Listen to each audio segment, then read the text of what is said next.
Hello, everybody. Welcome to the first episode of Asbesties. That was the name that our Discord chose, so that's what we're going to go with.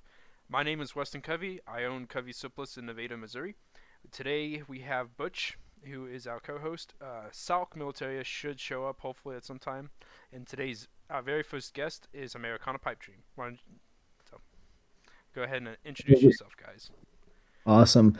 Hey everybody, this is Logan with Americana Pipedream. We sell surplus books, vintage clothing, a lot of stuff. And yeah, that's about all I've got to say. hmm And Butch. Hello, I am relatively speaking nobody in comparison to these three surplus titans. I'm just happy to be here. He's the moderator on all of the servers, and I enjoy talking to him, and he always has good input. So I wanted him to be here, just another voice to be able to discuss stuff with. So this podcast, and I guess it's just a podcast, is meant for members of the military or collecting community, but it's really open to anyone. We're going to be mostly talking about military surplus, collecting, running businesses, and then I'm sure we're going to get off topic about lots of sorts of stuff. I'm not sure when exactly we're going to be doing a post schedule, if this is going to be a monthly or a bi-monthly thing. It's just, we're going to have to see how it goes. Um, I wish Salk was here. I was kind of hoping for his introduction, but he know to show when he shows up. So since this is our first episode, we don't have very many topics. The only topic is the what it's like to resell and collect militaria in today's climate, which is what month is it? April. Yeah, it's April, just barely. April 2022. Yes. Yes, April 29th. Once you have kids, you don't remember what day it is anymore. Oh yeah, I'm already starting to feel that. All the days blend together, and I'm only 20. So yeah, Americana Pipedream. He is a good a massive military reseller, but he does lots of other stuff. We're gonna get into letting him discuss about him first. I sell military surplus and collectibles. I mostly try and do European stuff from the 1950s to the 1990s, specifically Soviet. And Butch is a collector who has bought a lot of stuff from me. Americana, why don't you go ahead and talk? There's one thing I know a lot of people really want to know is tell the story of how you started out. All right. This is a bit of a long one. So basically, I graduated high school in 2020, which was the worst year ever to graduate high school, except maybe the couple previous years after that. Um, but I had decided to go to college in Gettysburg, Pennsylvania for history, and I was paying all the tuition fees out of my own pocket, just because, that's how it works. Um, Pennsylvania's a far away from Wisconsin. Yeah, I thought that it would be nice just because I've always had an interest in history and their history program is like top notch, but it just ended up not being for me. Plus, it was like really, really expensive, and I just didn't know what I would do with a 4-year college degree. So I decided to drop out after a semester. Contemplated going back to my old job, doing restoration work, but that really just wasn't what I wanted to do. So I decided to start a t-shirt business at first, and then it kind of just eventually morphed into like surplus, Americana, some vintage clothing, books, and we've pretty much just been growing our inventory ever since then. Um, and I'm always looking for anything new, because keeping that new stuff coming in is what gets people really excited. Yes, it is. If you don't have new stuff in, your sales will plummet. I'm actually experiencing that right now because I haven't had time to actually list new items and my sales have plummeted. It is always a grind to keep up with it. Um, I had one thing you said there, and I saw it in a TikTok you did today. You said that you did a restoration job in your TikTok, and you said something about seeing dead people, and I am confused, and I want to hear this story. If you're okay Well, with talking about that. oh yeah, for sure. Basically, I got my first job pushing carts at like a grocery store, and then a couple years later, my mom ended up getting a job at a restoration place. So she got me an interview, because I needed a summer job that would pay a little better than pushing carts did. Um, So, what did you and restore? Like, was it vehicles, buildings, items? well, the the name of the industry is kind of misleading. Basically, restoration work is just going any place that something has gotten really fucked up and making it better. Oh, So our company did water damage, sewer overflow, fire damage, mold, trauma and biohazard, and then like we did a couple other things just as they came up. Um, but trauma and biohazard stuff was like overdoses and suicides and all that great oh, I stuff. see. Okay, that Yeah. makes sense now. I was like, how in the world would he find dead people while restoring stuff? Yeah, it wasn't, it was fine and honestly it built a lot of character, but like not something I'd care to do again. Yeah, that's understandable. Okay, so that answers my question. I was very good. Like, what? Yeah, it's a bit of a head turner, not gonna lie. Yeah, okay, so that's great. Um, you guys just bought a warehouse. Not Oh bought a yeah. warehouse, you're renting a warehouse. That's a major step in a Oh reselling yeah. business, especially if it's you and your friend at Mhm. 20 years old. Yeah. That's amazing. I'm jealous and I'm happy for you. I'm sure everybody else who follows you knows about this. Just the work you guys are doing there is amazing. So, congrats on that, I should say. What are your plans on moving in the future? Like, in today's climate, you have to keep up with everything. What's your next step? You trying to complete? Well, we've thought about this a lot because one thing when you're starting a company from the ground up is that you don't want to grow too fast. Just because if you end up doing that, and for example, you don't have employees or extra people to lean on, the workload can quickly get to be way too much, and just the quality of your service and products will go down, and therefore people will not like your business as much just because you're not doing your job as well as you used to do. Um, but I think that this step into the warehouse was a long time coming and it's already improved pretty much everything that we do. Um, but we hope to stay in that location for a year or so. It really depends on how the rest of this year shapes out, just in terms of sales and growth and all that good stuff. But eventually, we hope to be able to have our own building that we own, and that we can customize to our, to whatever we need.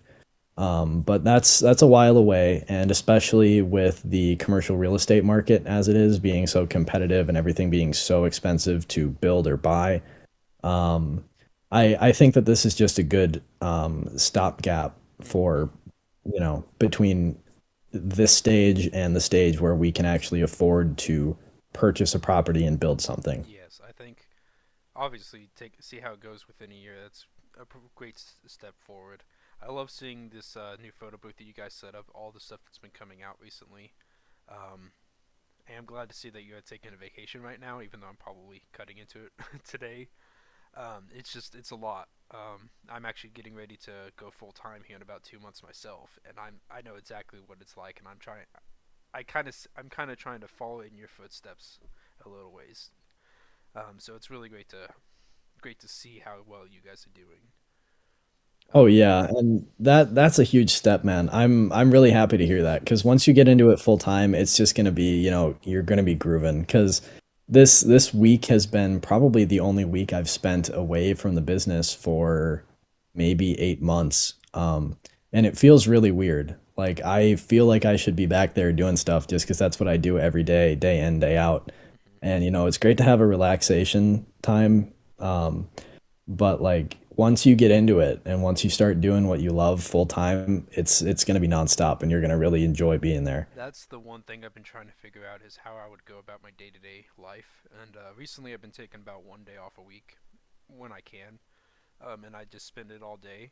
As you can see behind me, I'm still sorting stuff. This actually was originally just my man cave, but I put this table in here when I got my last big shipment in, and it just hasn't moved.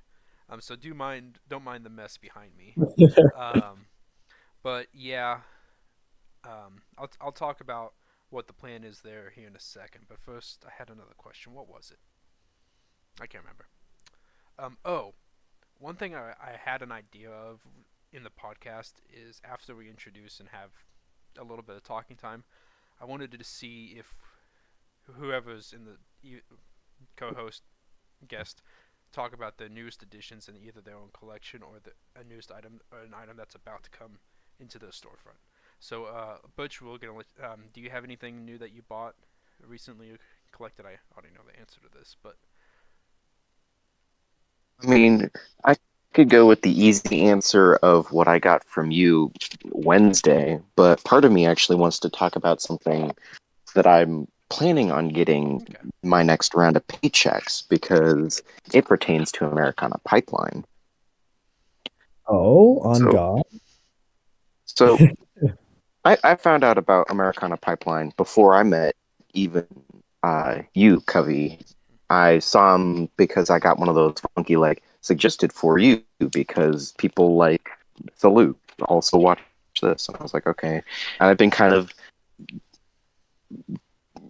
phantom like watching in the background, kind of watching and stuff. And recently, I've been collecting a lot more German stuff, and I've always kind of liked the Flecktarn and Stricktarn stuff, and I saw that he's selling the parkas in my size, which is kind of a first because, you know, You're a big big. old fellow You're like just like me. myself. You and I have very big boy sizes. Yeah. Yeah. And so I'm actually planning on going ahead and next paycheck, which is either this week or next week, I can never remember. I'm planning on getting one of those Flecktarn parkas and probably the German navy blue scarf, just because it'll go well with my collection, and you can honestly never have enough big coats here in Washington. Mm-hmm. Because once one gets wet and needs to dry, you need a new coat. Yeah, Logan does really well. You do really well keeping Flecktarn in stock. It is one of the most popular items out there, and I actually decided not to try and get shirts, pants, and I just let you do that. I'll get the Flecktarn helmet covers. I do really well with those. Um, but whenever somebody says, "Hey, can you get me some Flecktarn stuff?" I'm like, "Nope, you go to him." Uh, I appreciate that. Thank you. yes, your Flecktarn Fridays every Friday was it 10-15% off. Oh yeah, I actually it need to varies. order a set myself. I don't actually have the only Flecktarn item I have is the helmet covers. I don't have anything else.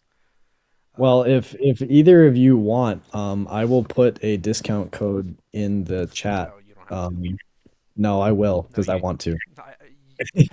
you don't have to because I want to support your business fully. Um, Oh You no, don't have to, but I will absolutely use it. I which insist. I insist. It's that code in the chat right there. Literally just Ferda. I think it's 10% off. Either that or you guys can wait till we have like a 15% Fleck Turn Friday. that's probably what I was gonna do. I've been spending most of my money trying to get more inventory, and then I keep part of the inventory I get in. So, but Oh, of that is course, on one of of my plans course. is to get one of them, one of those sets, just so I can have it. Um, Yeah, because I really want to see more of that money go back in the business because I know it's difficult when you're starting out to try and invest that stuff, especially when you have other things on your plate. the one thing is, okay, I'll talk about that after we talk about our recent collections. Recently I've been getting so many hats in. I have so much. I have a bunch of Iraqi hats I still need to sort. I have an actual World War I era Russian tunic I need to sort. That's going to be very pricey. I have so much new stuff I need to sort that a lot of it's not here in the U.S. Like so much Bulgarian hats, it's insane. My recent collection, I've been actually debating whether or not to keep this for myself. This is a Russian Soviet Union KGB hat. This is from the Model 69 to 71, so it's actually shorter. But it's actually in size 59, which is hard to get. It fits my head just ever slow. I got it for a good price, which means I can sell it for a good price, but I've been debating whether or not I wanted to keep it. Um, so that's kind of. I also need to fix this hole here. Um, one cool piece that me and Butch were talking about on live stream last night, in that hat bundle I got this Ukrainian flora, Afgaka. Is that how you pronounce it, Butch? Afghanka, which is Afghanka. just a fancy way of Russian way, I should say. Um, Russian way of saying Afghan. this one's actually I showed it to my Discord and they're all going crazy trying to get over it. I also have a bunch of new military currency coming. By the way, somebody already bought all the coins I had before I could even list them. Oh Um, boy. so that's kind of the new stuff I have going. What about you, Americana? You have anything new coming for yourself or for reselling? I saw your boonie hats that you announced today. I was actually kind of looking at the chalky chip boonie hat, thinking about maybe getting Oh one of yeah, those. we have a ton of new stuff coming. We've been working with a wholesaler in the UK recently, and they are absolutely fantastic. Like literally, I can just call them and be like, "Hey, I'm looking for this," and they'll try to find it for me. Is it East and Um, West trading? oh yeah, they are Okay, fantastic. I need to talk to you afterward because I've been trying to call them and my phone just won't go through them. And whenever I email, it takes them 2 weeks to respond to my emails. Um, Oh yeah, I can talk to like Sonny or Graham, one of my reps there, and I'll tell them to give you a shout back, because they're really looking for a lot of American customers. because they have a We're lot of stuff I want. And yeah. actually, if Salk was on, I showed him some of those the gas masks they have, and he wants them bad. Salk wants some of those, and I was like, me and Americana were talking about doing a joint deal, so maybe you can get on this too, and we can get just a big old shipment coming in and send it between the three of us. But yeah, I haven't been able to. I don't know if it's because there was a London number and my phone just isn't working right, or if the phone number I have is wrong. But I just haven't been able to get in contact with them to talk about it. Um, Yeah, sometimes my calls for them don't go through, but usually they do. So I'm not sure if that's like a phone issue. It could be, who knows? but I'm not sure. Anyway, I Um, don't have any capital right now, so we'll have to wait and see. Understandable. It's very expensive to import stuff, I've Yeah, learned, and it's not fun. I cringe every time I have to make an order, even though I really love everything that they have. I know. Um, But yeah, we've got a big shipment that just came through customs in Chicago. I'm thinking it should be here early next week, I actually. think I know what Um, you've been talking about this one, how it has stuff that's not here in the United States. I'm actually looking forward to that. I might buy a few things. If you have any dress oh, jackets, I'm getting them. I love dress jackets. let me go through a list right here. Let me know if you see anything interesting. So we have a very recent order with them. We got some Pattern 68 Omani DPM smocks, Not my thing. East German strict tarn winter gloves. How many of those did you get in? I those are going to be in the shipment after this one. I think it'll be about 60 pairs. Okay, because I have a pair for myself, but I really want to carry them in my store, and I have been looking up and down for them. Yeah, I'll give you We'll talk about that Sonny's. off about Yes, that yeah, later. I'll give you the details. We got some cold weather suits in strict tarn, Indian plate carriers, Yugoslav parkas, Mauritanian chalky chip BDUs, Kuwaiti blue DPM, Greek Navy lizard, modern French combat pants, desert DPM smocks. That's not really all that special. Ukrainian parkas. Oh yeah, I love Yeah, that pattern. It's yeah, I love that. beautiful. I'm trying to find pants for these actually, Yeah, and I was the also pants. trying to get Osprey kits, but all of the I can't find them anymore. Yeah, the pants are always the most difficult part because people love to wear those. Angolan paratrooper jackets, and then the Omani DPM field shirts. That's going to be the entirety of those two shipments that Okay, we've I'm got definitely gonna coming. grab myself a strict line coverall set if it's in my size. Um, Yeah, we'll see because I'm gonna have to sort through that entire order, and it's about 250 plus pieces, and I don't know the sizing for any of it yet. So that's the one thing it's is gonna be sizing. fun. What is this one piece of East German stuff that you're getting? Is it because I kind of talked to you about it? You said it was coming in today or tomorrow. You want to just Yeah. elaborate on that real quick? For so this is not going to be for sale, just because I could only find one, and I could only find one for sale on like the entirety of the internet, and I bought it for the company because we're going to use it to make some educational content. Um, but it is West German Bundesgrenzschutz splinter camo. Okay, that Uh, is right. I thought it yeah, was East German. I believe from like the mid 50s to the early 70s they wore it. And that's some really hard stuff to find Yeah, because so I haven't I heard of saw it. it. That's how I know it's hard to find. I haven't heard of it. yeah, I saw it and I was like, I need this, and Yeah. it went from there. Okay. So, yeah, I'm excited to see you get that. I've been loving the camouflage information videos because I'm actually not very in depth on camouflage myself. I'm more into hats and dress jackets. So seeing Mhm. your videos has actually given me some more information that I didn't have before. I've been enjoying those immensely, and I'm Thank you. uh no. Do you have any Russian partisan? No, I don't. Do you own one? People ask me about. It's possible. What do I you got? I have a Gorka 3 with the autumn partisan camo on it. I sold. Hmm. I had the actual. I had a Gorka 3 and I had a Partisan, which the Gorka 3 is actually designed and used by the military. The Partisan was designed and used at the same time by the same company, but it was sold to civilians and it was actually reversible. That one's sold.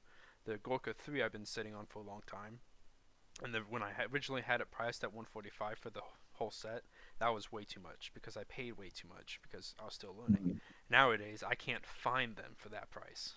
Um, Yeah, it's all the Russian import stuff. You really can't get anything Russian made anymore, which is unfortunate, but it's, But that's state the of affairs. only camouflage stuff I have that I didn't think you probably don't have.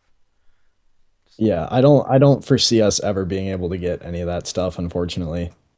actually, Butch did send me Butch. A lot of people actually helped me find listings, and I actually did find a listing for a pretty good price Gorka 3 sets.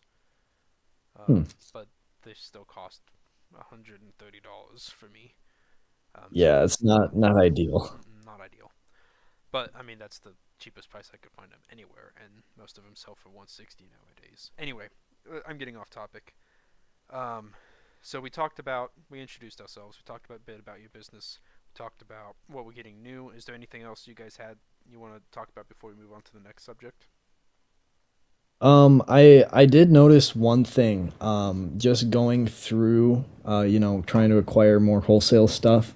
I've heard that it might get a little more difficult to get European stuff just due to the current state of affairs in Eastern Europe. A lot of militaries are holding on to their surplus now. Yes, Um, I've already noticed that a lot of I mean at first Germany was burning the rest of their surplus if I'm correct. But yeah, now all the countries are sending them to Ukraine and the rest of them are holding on to it. It is going to get difficult. I am happy to yeah. see that Dutch is getting to multicam, so that means there's going to be more Dutch stuff out. Um, hopefully, I mean, fingers fingers crossed. crossed. 'Cause, like with Belgium and their recent adoption of multicam from Jigsaw, which they used for what, like 50, 60 years.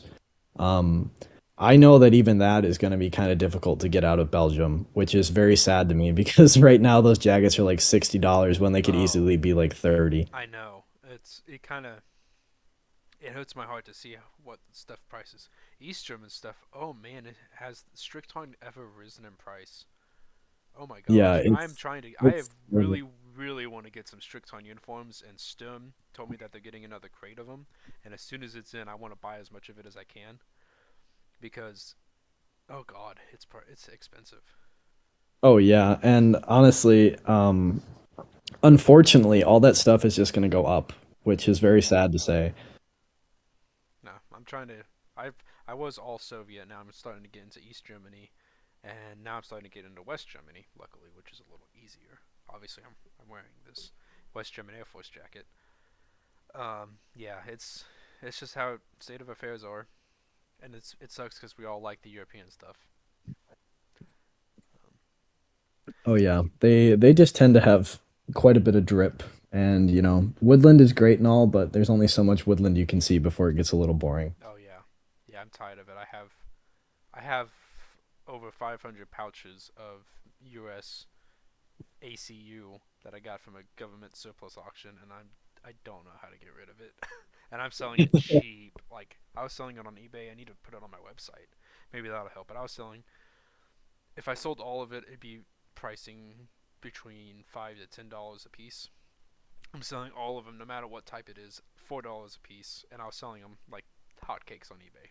And I still have over 500 in my in the other room. I've been trying to find a wholesaler retailer who wants them.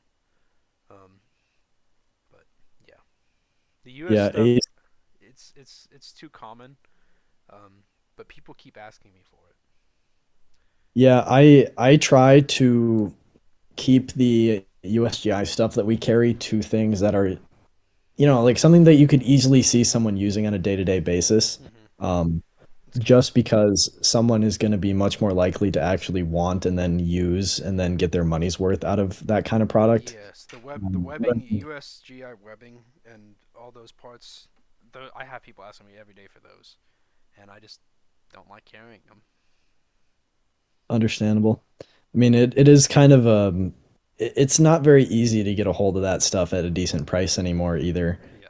Um, like we could carry Alice packs, but we'd have to carry them at like double the retail price, which I'm not going to do just because I don't want to take people's money in that way. Yeah. Because that's just not fair. It hurts to charge more than what the item's worth.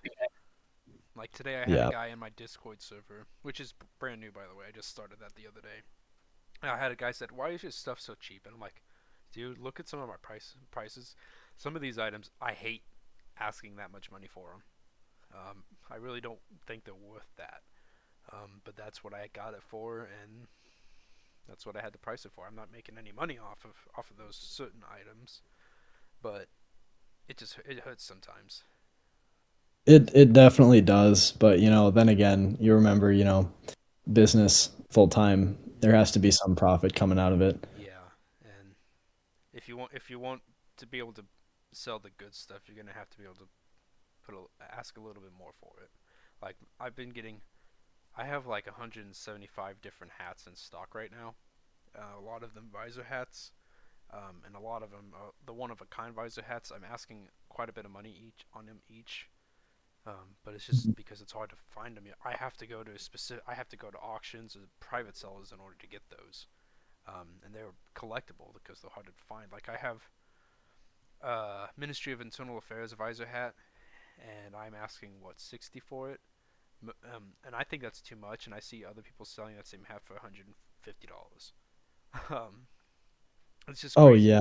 It's crazy how much it fluctuates, especially when you get into the stuff that's not as common, like Russian or Soviet or certain European countries. That's just not as common here. It's hard to figure out what to ask for it because some people charge so much for it, some people don't know what they have, and they charge so little for it. It's a Yeah. wild west. That's why I love Cold War era stuff. It's because it's still pretty fresh Yeah. to the country. That is one of the best things about it. You know, at at Americana Pipedream, we do have like an internal price policy, so we never gouge. But yeah, there is some stuff where I look at it and I'm like, why is the wholesale price on that so high? It should be realistically way cheaper. Yeah. But I can't change the wholesale price, so I just have to do what I can. Like I've been wanting to. I got at an auction a full kit of Czechoslovakian VZ60 uniforms, the Moro, the really tight, tiny raindrop pattern, and I sold that instantly, and I got a really good profit off of that, and I've been trying to find a wholesaler with more of it, and I had a guy contact me from Slovakia recently, and he said I got this stuff, but he was asking just 62 euros for the pants alone, What? and it was like 50 euros for the shirt. And I'm like, Dude, I don't I mean nobody in the United States has it for sale. I found one listing on eBay and it was for $50, and it wasn't even marked at for the right country. And I'm just like, I'm not gonna ask these people what I need profit wise out of those items, especially since I have to ship it still from overseas. And I told mm, him that's way too much as I love to have it. I am not charging my customers that what I'd have to charge for that item because yes, it's extremely hard to get. Yes, it you probably find it those sets for close to $200 on eBay nowadays, but I'm not charging that. It's not worth it. yeah. I mean, honestly, there is once you really get down the rabbit hole, especially into camouflage, there is just so much stuff out there, that you will always find things that are unique or rare in some way, um, that will be worth a lot to some people. I've actually been Um, trying to stay away from too much camouflage. I've noticed a lot, including yourself, is one of the biggest ones I think of when I think who sells camouflage. Americana Pipedream. I always send people to you first, and then Mike's Militaria afterward if they're asking for camouflage stuff. And then I'm sure there's others, but um, one thing I've noticed a lot of different people didn't really deal with is there's not as very many hat sellers, and there's not as many people doing dress uniforms. So that's what I've actually been trying to focus on myself to try and create, um, trying to fill the supply. Um, Unfortunately, it kind of bit me in the ass because dress uniforms aren't as popular as camouflage is. So I'm sitting on a lot more stuff than I kind of wish I was, but it'll go. It'll go eventually. So oh yeah, that's the best thing. I always try to invest a lot more money back into inventory just because, especially with the social media platform like TikTok, you just never know when something will go a lot bigger than you expected it to, and you just get like a rush of people, yeah, and sometimes you sell out of stuff way before you should. I've been actually doing this business for 3 years. Yeah, 3 years now. I started in 2019.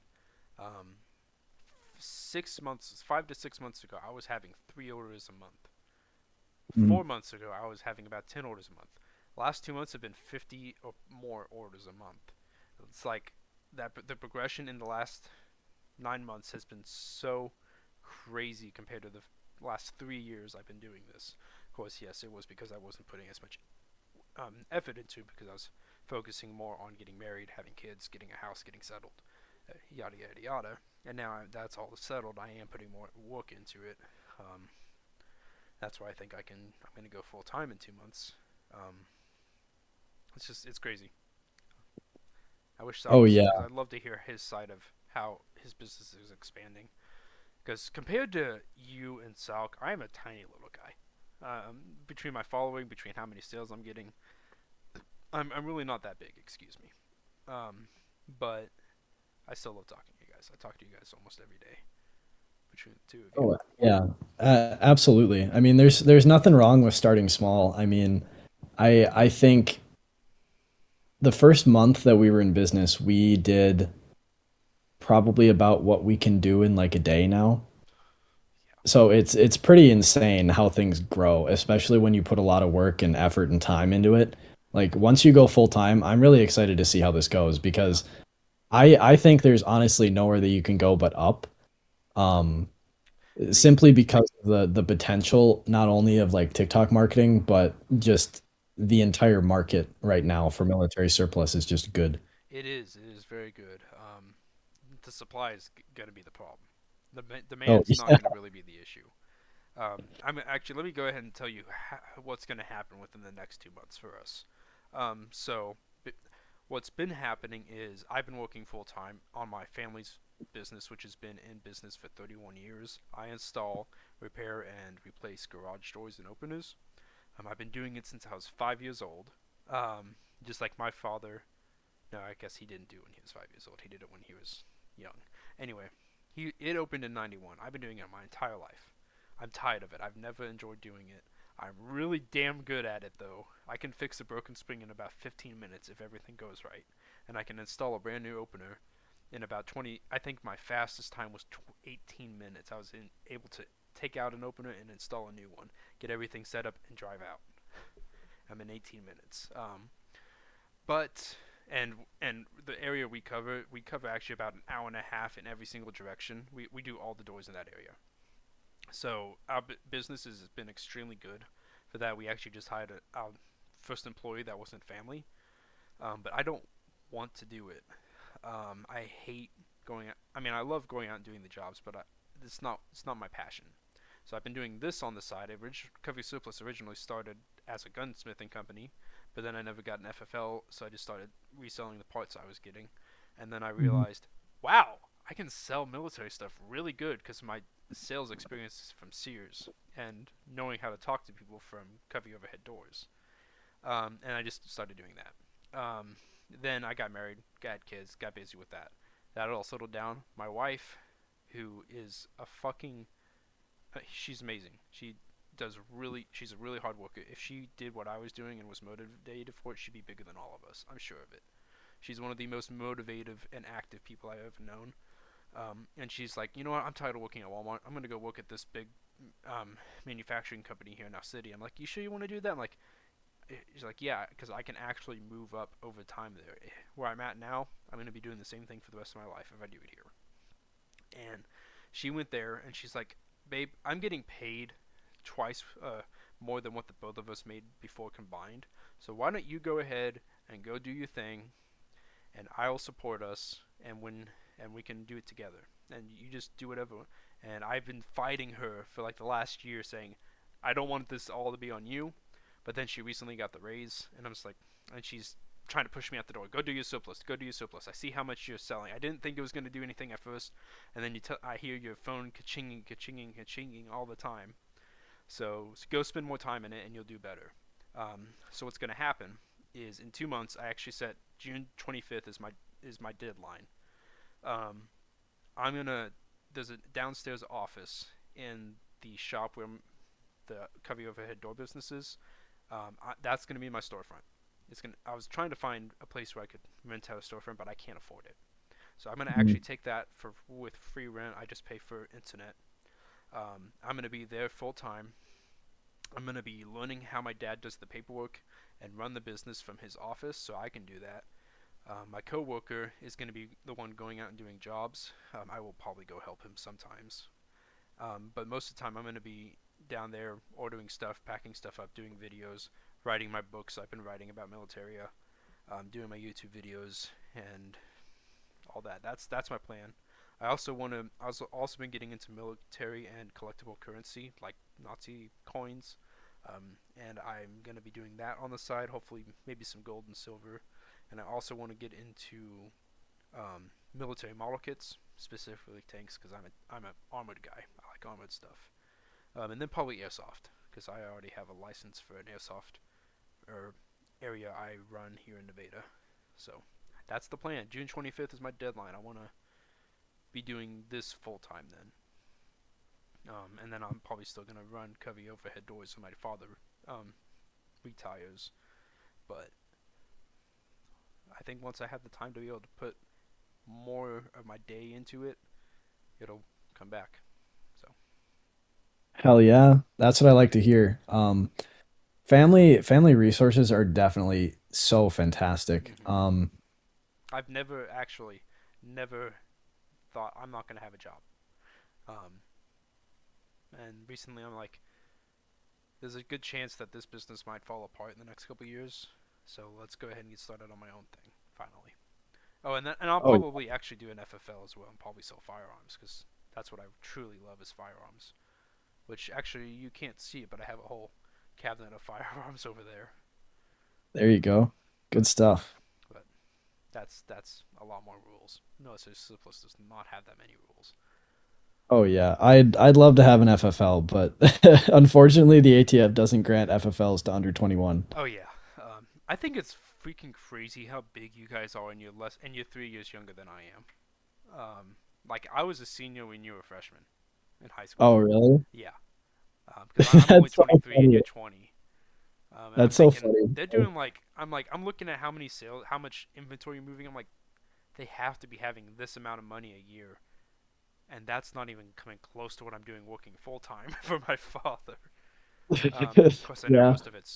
just most of it goes into profits, but Oh yeah, we invest damn near everything back into the business just because, at this stage in life, we really don't need to have or need to be on our own yet, especially with the economy the way it is, like and I mean rent you is. don't have kids to take care of. You don't have a Yeah, that family. that helps a lot too. Not gonna lie. If I had done this more before I did all that, I would I would be farther along myself. But that's not what I wanted first. I wanted a family, and I have two little baby boys, and they keep me running my ass off. Hell yeah. But Butch has been very silent. I kind of feel bad. He's Butch, are you there? Feel Butch is free to still here, but Butch is just enjoying hearing about y'all's businesses since Yeah, he's trying to start his own. To be fair, his own is totally different from y'all's. yeah. I don't know who you're Yeah, talking about. But There are a lot of things that will definitely cross over, though. My business partner's dad owns a company called Dynavap. He's been super helpful just giving us advice, and our markets are completely different. We are not the same company yeah, whatsoever, I but mean, it's always helpful to have another I mean, voice. my brother ran a Sears store in our town, and I worked for him when I didn't want to do garage doors after I came back from high school. By the way, I went to high school at a private high school in Wisconsin for 4 years. So I Oh, actually wasn't really? too far from you. I was in Watertown, Wisconsin for 4 years.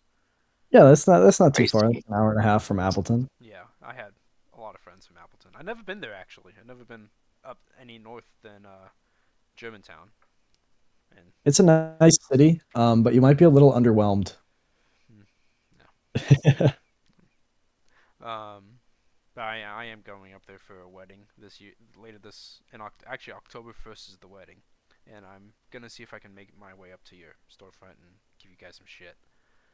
Oh Um, yeah, absolutely. Luke Feel Luke free. Goblin will be making an appearance in your warehouse. Let's just Oh say boy.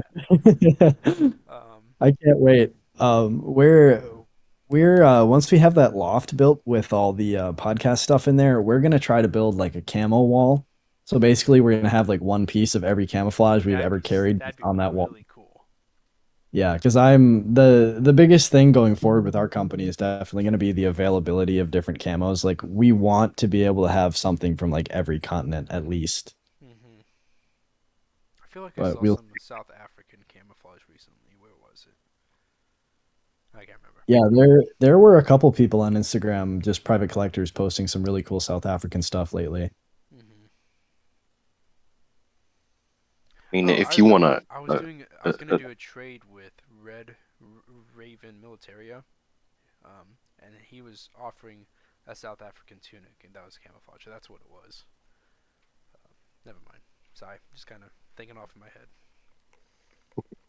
if you want a goal for a South American camouflage, there's this like I think it's called like Brazilian lizard camo, and it looks like tiger stripe, but it also doesn't.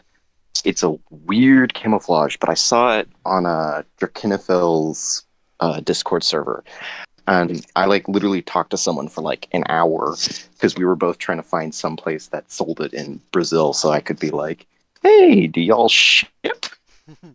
Because it's just Actually, this funky little camo, but it was like really cool. would you be surprised if I told you I know where you can get some? I would not be considering the absolute enormous amount of different camouflages you have in your store.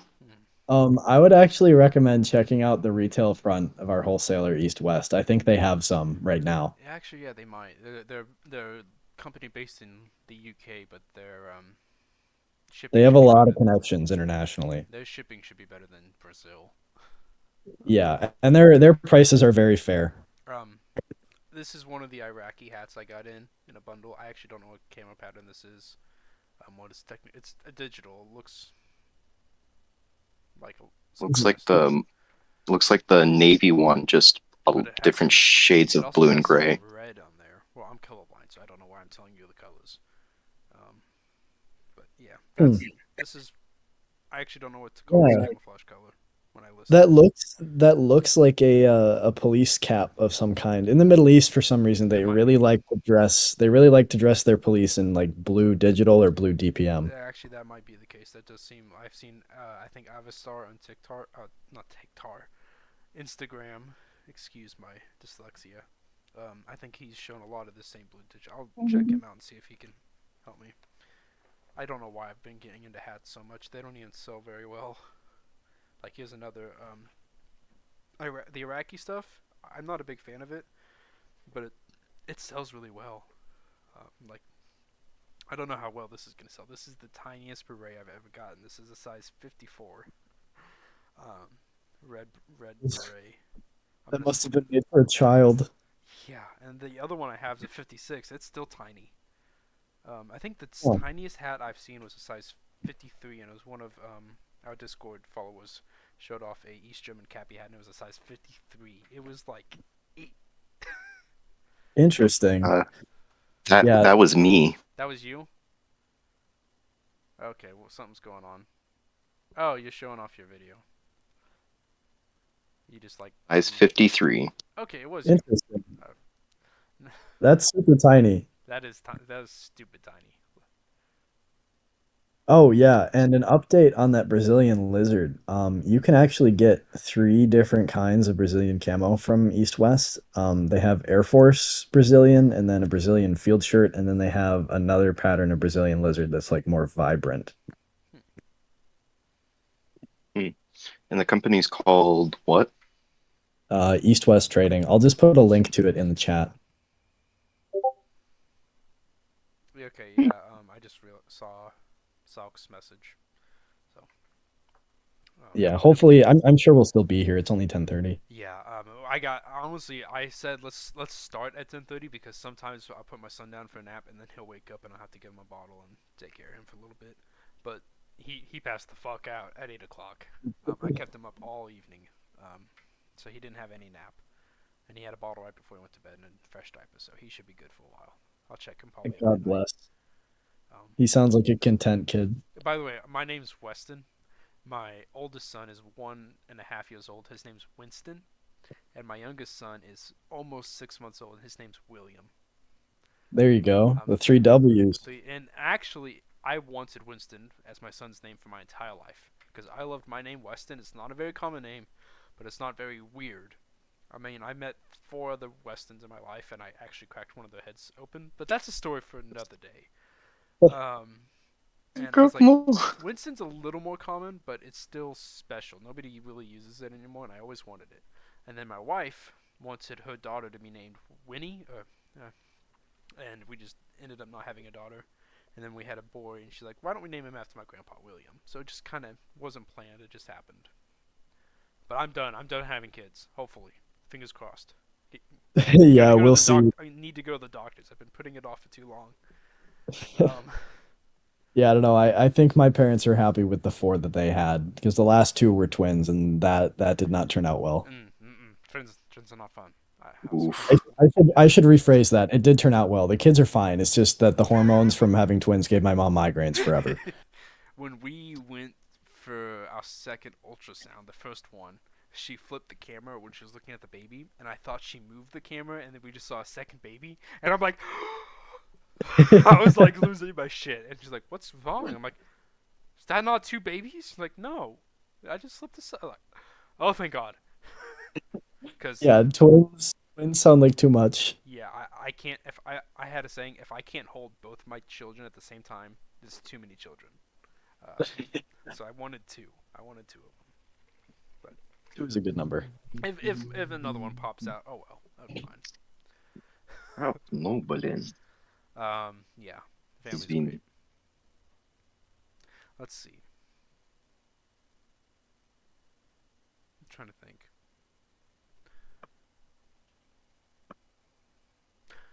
Actually, Americana, I might be able to hook you up with some KZS suits. The camouflage Russian sets that go over your uniforms. Um, Oh yeah, I I've seen those they before. sell for like 60 to 70 right now, and after shipping, I was able to get them for 40 a piece. But I can't afford that right now. I need to put my money into other stuff that people are wanting right now. But I can hook you up with that guy from Belarus. He might be able to get some stuff from him. You might enjoy Oh yeah, those. for sure. You Yeah. asked me a long time ago to help you get some Soviet stuff, and I've been trying to find stuff that um, that I figured you might like. So Oh yeah, we'll take like anything Russian or Soviet. It's just, so difficult to find. And I yeah, generally then I wish we could find more Soviet stuff. yes, It's great. he is one of my best Soviet and East German buyers. Anything I have naval that fits him, oh, it's gone. When he I tell Butch. Um, I work overtime trying to find Soviet stuff. Auctions are really good, but they're also a double-edged sword. I can easily lose money, and I have lost money. Like hell, I paid 158 on 3 uniforms tonight.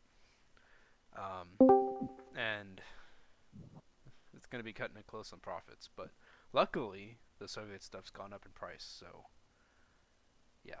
Oh yeah, that stuff will never go away in terms of the demand that's there. Mhm. Just because of the like impossibility of finding it, people will want it more. Mhm. it's my favorite. It's what I personally collect. I actually have a KGB full uniform coming from Sweden with a bunch of other items. The other items I'm selling, I may keep the uniform. I personally love it. I'm actually trying to collect all. There's a type of badge. Let me grab it out of my box over here. I just gotta move this shit. That guy from the giveaway still hasn't contacted me. I was gonna say if he hasn't contacted me within a week, I'm gonna re-roll. But I'm actually trying to collect every single type of military proficiency badge, which there's four classes, 1, 2, 3, and masters, and then there's 5 types from 1940 to 1991. The type 2 is the hardest to get. I have 2 out of the 20 so far. And when I get all of these, I'm going to write a book about them. I've actually been collecting as much information from everything I get, and I want to write books on them. But this is the second class. This is the third class. I have a lot of references on these. This will probably be my first micro book that I'm going to write. Excuse me. By the way, tonight I'm drinking Kraken rum. That's why I keep burping. Understandable. That's good stuff. I got the New Glarus Cabin Fever cracked. I'm burping a little bit too. I need to get some more of that. I haven't had that since high school. No, not that I was drinking in high school. Oh yeah, don't drink underage. Virgin version. The real trick is I have 3 bottles of my homemade mead left, and I need to make a couple more gallons of it, and then one of these days I'm gonna actually build a still and make moonshine, whiskey, and rum and gin. I love gin. I'm an avid liquor drinker. I have a wide collection of whiskeys, gins, rums, and other hard liquors. I'm not actually much of a drinker. I don't get drunk too often anymore. Not since I got married. Actually, not since my what's it called? My bachelor's party. That was a nasty night for me. A lot of secrets were shared, and my friends would make fun of me about it still. I also love scotch. I love liquor. Beer, I'm not much of a beer drinker. I like Guinness is my favorite one. Budweiser is good, and there's a few others that I enjoy, but the rest of them. Yeah, I'm generally not too into alcohol. But you know, like a beer every now and again is nice. It is. It's nice to relax. I like to just sit down after getting all my orders packed and just have a little bit of scotch and go to bed. There you go. And hopefully we'll have a fridge at the warehouse so we can have some drinks on standby when we're done with the day. Oh, I'm gonna bring you some surprises if I can make it up there this fall. I have some gifts. Oh yeah. Oh yeah, absolutely. I'll have some stuff for you too, I'm sure. I mean, we've got a whole warehouse full of stuff. I have a question for you. You were talking a long time ago about producing your own clothing lines, not just like t-shirts, but you actually designing your own jacket. How is that coming along? That process is coming along slowly but steadily. Basically what we're planning to do is we're planning on releasing a work jacket. So it's going to be like a Carhartt style kind of thing. Made of that really heavy canvas material, great for just working, or for daily wear. It doesn't have to be like a work jacket. But we've got all the details of the design finished.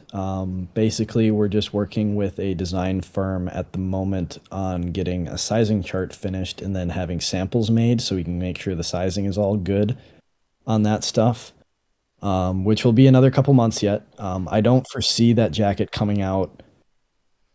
At the earliest, it would be the very end of this year. Yeah, I wasn't expecting it this year. Actually, that seems sooner than I thought it would be. Yeah, because it's something I'm super passionate about. Because two of my biggest interests at the moment are obscure military camouflages and then also just normal vintage clothing. So I'm kind of taking those two and combining them because what we're going to do with this jacket is we are going to print it in a bunch of different patterns that are not available on the collector's. Really hoping you'd put it. I was gonna say, can you put it in this pattern so I can have it, so I can wear it? Yeah. The main jacket when we first release it is going to be Bloom and Tarn. That much I can say. but I'm not sure what we're gonna do after that. I'm really tempted to do some like Russian VSR variants or maybe some West German Splinter. I don't know yet. I would say either the Russian that you just mentioned, or do some of those trial prototypes from the Flecktarn trials. You were showing them off a while back. I'm like, I really would like to see some of these. 'Cause some of these kind of Oh look yeah. cool. Yeah, pretty much just anything that you can't normally get your hands on, we're gonna try to carry it commercially. That's That's the long-term goal. that's how it should be whenever you're reproducing a knockoff, basically, like the Miltech stuff. So I'm like, why would you reproduce something that's already massive out there all over the place? Like Yeah. those splinter jackets you have, I was really looking at maybe buying one, but I needed to put money into my business first. Um, so I just bought myself a printer, and I need to actually buy a label printer here soon. I just need to save some money on that. Anyway, yeah. So y'all know how I said earlier that the business that I was working on for myself wouldn't pertain to any of y'all. Yeah, I was I I have was to re I was I have to trying. rescind that. It actually apparently does apply to Americana Pipeline. Pipeline, pipe dream. Alrighty then. He does pipeline Americana pipe dreams into people's heads. So Oh, no Thank you, worries. English. I get tons of different versions of our name. At this point, I honestly do not care. this probably my favorite one would be Americana Daddy. Um, Oh God. no, I don't think Oh, I've seen that one yet, but I no, I'm guarantee gonna you it's him. comment. I'm gonna comment it right now on your website on your newest TikTok episode. Oh, oh, thank Brennan. you. Don't worry. My followers have been calling me nicknames, and they're sticking to the nicknames, which means every single one of my videos has whooshed in all over my freaking website. Mm. That's beautiful. I absolutely love the culture that comes with I like know. running a business like this. It's so awesome. But anyway, before we get on to other topics, Butch, what is this? I was trying to ask you earlier, but then we got off. What is it? What is this business that you're wanting to do? So it's I don't want to say it's two different things because it's really not. But so the initial part of it is that I want to make things from the Metro series and the Fallout series Yeah, we were talking about this once for before. both a cosplay standpoint or just generally like literally using it. Because like one of the things that I'm actually working on, I'm actually holding in my hand right now, is a notebook that I made myself, and it's going to be ideally made to the same visual standards as the Soviets' simple notebooks that you can pick up all around the Metro games. And the other part of it was that I also wanted to have like the ability to, with that cosplaying in mind, I wanted to be able to like have my own like clothesline, I guess you could say, of things either from the games or based around the games. And then the idea with the clothing was that it was also going to be a little bit more mindful, all cottons and like wools and like really I good think that's materials. actually a really good idea. A lot of And then, people will buy stuff from military stores to build their own kits, but if there's a store specifically set using original military items and then reproduction items to build your own kits for Metro, Stalker, etc., that would yeah, set you apart from a lot of other sellers, and you'd be in your own little niche market. I think, and yes. we were talking about this before. I was trying to help you with this. I think that'd be a great business once you start it up. Because then you can, instead of like when I started out, I was trying to buy anything and everything from anywhere and anytime. That's exactly the line I would say. And then I realized I'm just like every other seller in the United States. I need to find something niche, something that I can do that's not as common elsewhere, so that if people want that, hey, go check out Covey Surplus. Much like how Saluc does gas mask and he does that gas mask and gas mask accessories really well, people go to him. Every time somebody says, "Where do I get a gas mask?" Go to Saluc. And then when everybody says, "Where do I find military fashion camouflage stuff to wear?" Americana. That's a great little niche market you can come control. And then you can also it also shortens down what you're trying to find. Um, it may be harder stuff to find, yes, but you're not trying to find a supply of everything. You know exactly what you want for your storefront. That would actually be once you had enough money, that would actually be a pretty easy business to start up, in my opinion. Yeah, the biggest problem I've been running into right now is I have one sewing machine and I have no idea how to use it. My recommendations: come up with a design, hire somebody else to build it until you know how to build it yourself. I was Yeah, that actually looking through 3D prints websites trying to find if somebody made a prints for that glove you showed a picture of me. By the way, Yeah, it wasn't Makarov grips, it was TT Tokarev grips, but they were big. Akarev. They were Huh. actually bigger than normal, so they used Okay. the same design, but they just scaled it up too much. So if you to really build that, 3D print it yourself. Um, Oh, we have a 3D printer. It's a gift we gave our mom because yeah, she's really into 3D printing. I have it too, so I'll probably try and I don't have any time right now. Maybe later, once I go full time, I can help you source some of that stuff. I'm like, yeah, I think it's a good idea. I'm all for it. I want to help you get started on that because then I can, yeah, I think it'd be good. There he finally If is. y'all want to jewel up it, there's prototype 1, which is not great, but it works. Yeah, yeah. that's the most important first step, at least getting something that's functional. Mm-hmm. Oh yeah, I mean Actually, Yeah, build your it own setup. works great. Yeah. Hey, yeah, Saluc, nice to we finally get you in here, oh yeah. man. Dude, I apologize for the delays. It's all right. And it's We just been talk like, shit about you all this time. So, Oh yeah, sounds like a the good time. entire podcast. actually, I do have a few I'm things I just, want you to talk about, Saluc, because first off, since this is the first episode, I'd like you to introduce yourself to the viewers. one second. Yeah, take your time. How would you like me to do that? Who are you? What do you do?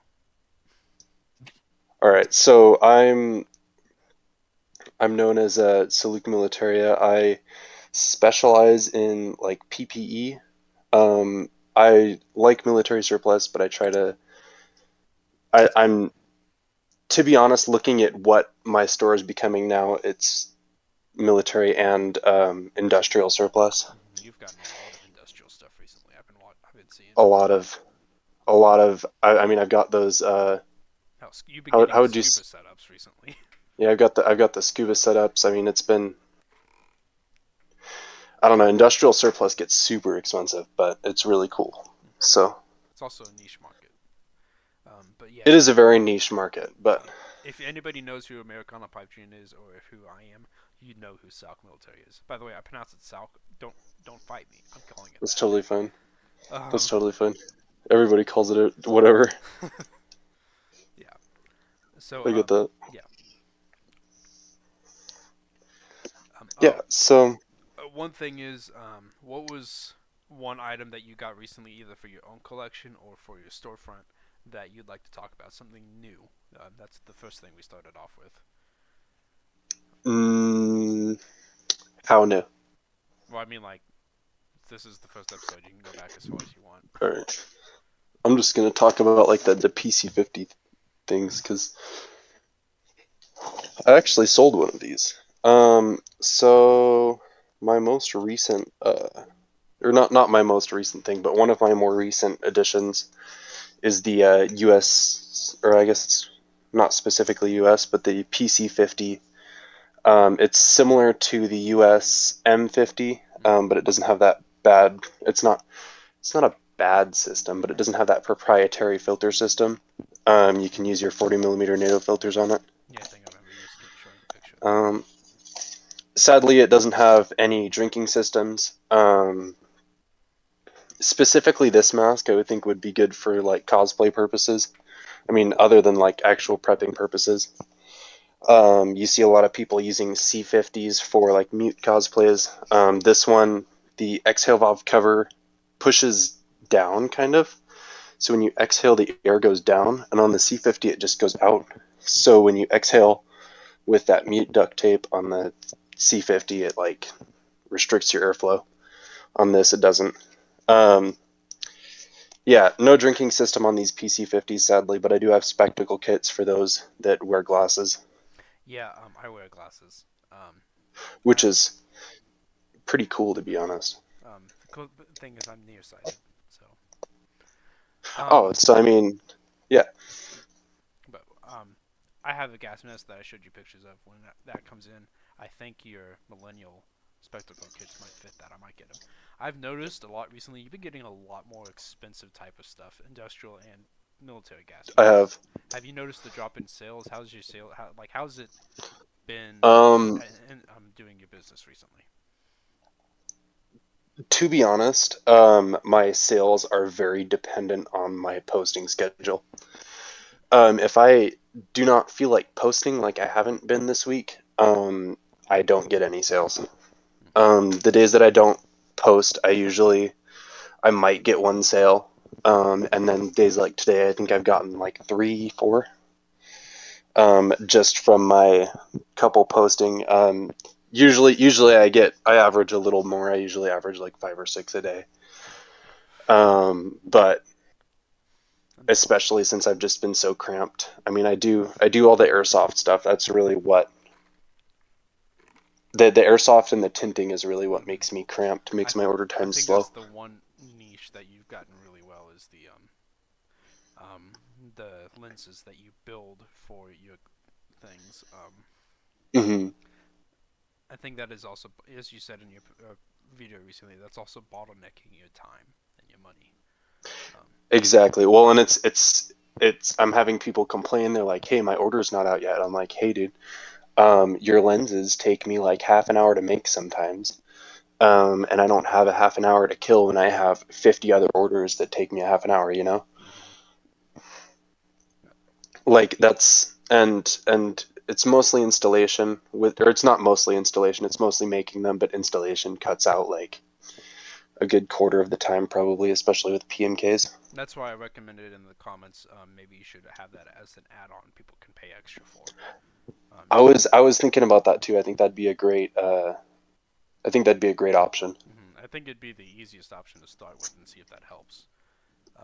Well, the thing is too is I'm looking at those poll options and, I think it's like 60% say that they'd be good with paying extra for me to install them or installing them themselves.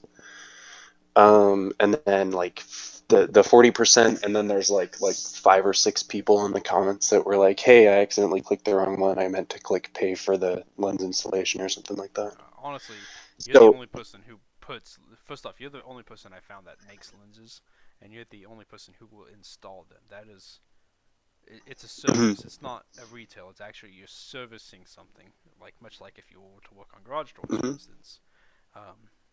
Service industry actually makes the most amount of money in the United States, other than for sure.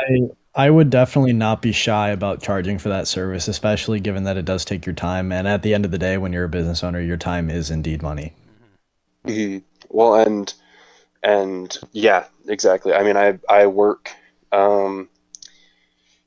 The job that I'm working right now is like on the verge of being full-time, part-time. It's like I have long days that sometimes push into full-time, and then I have short weeks that are like still part-time. So I do have a separate job, and I think that's a big thing that a lot of customers of mine don't quite recognize. Yeah, it actually took me quite a while to realize that you weren't doing this full-time. Because I saw how many sales you were doing and how much inventory you're moving, and I thought you were doing full-time. Because you looked like you could. Well, and I think that would be something that, I mean, if I were to do this full-time, I feel like I could potentially support myself. I think you are. I truly do believe it. But I honestly... The supply is probably the hardest thing right now. I have been grasping at millenniums recently. I don't know why you've been buying so many. They're so expensive. I didn't think they would actually sell that fast. And then I also started getting one myself.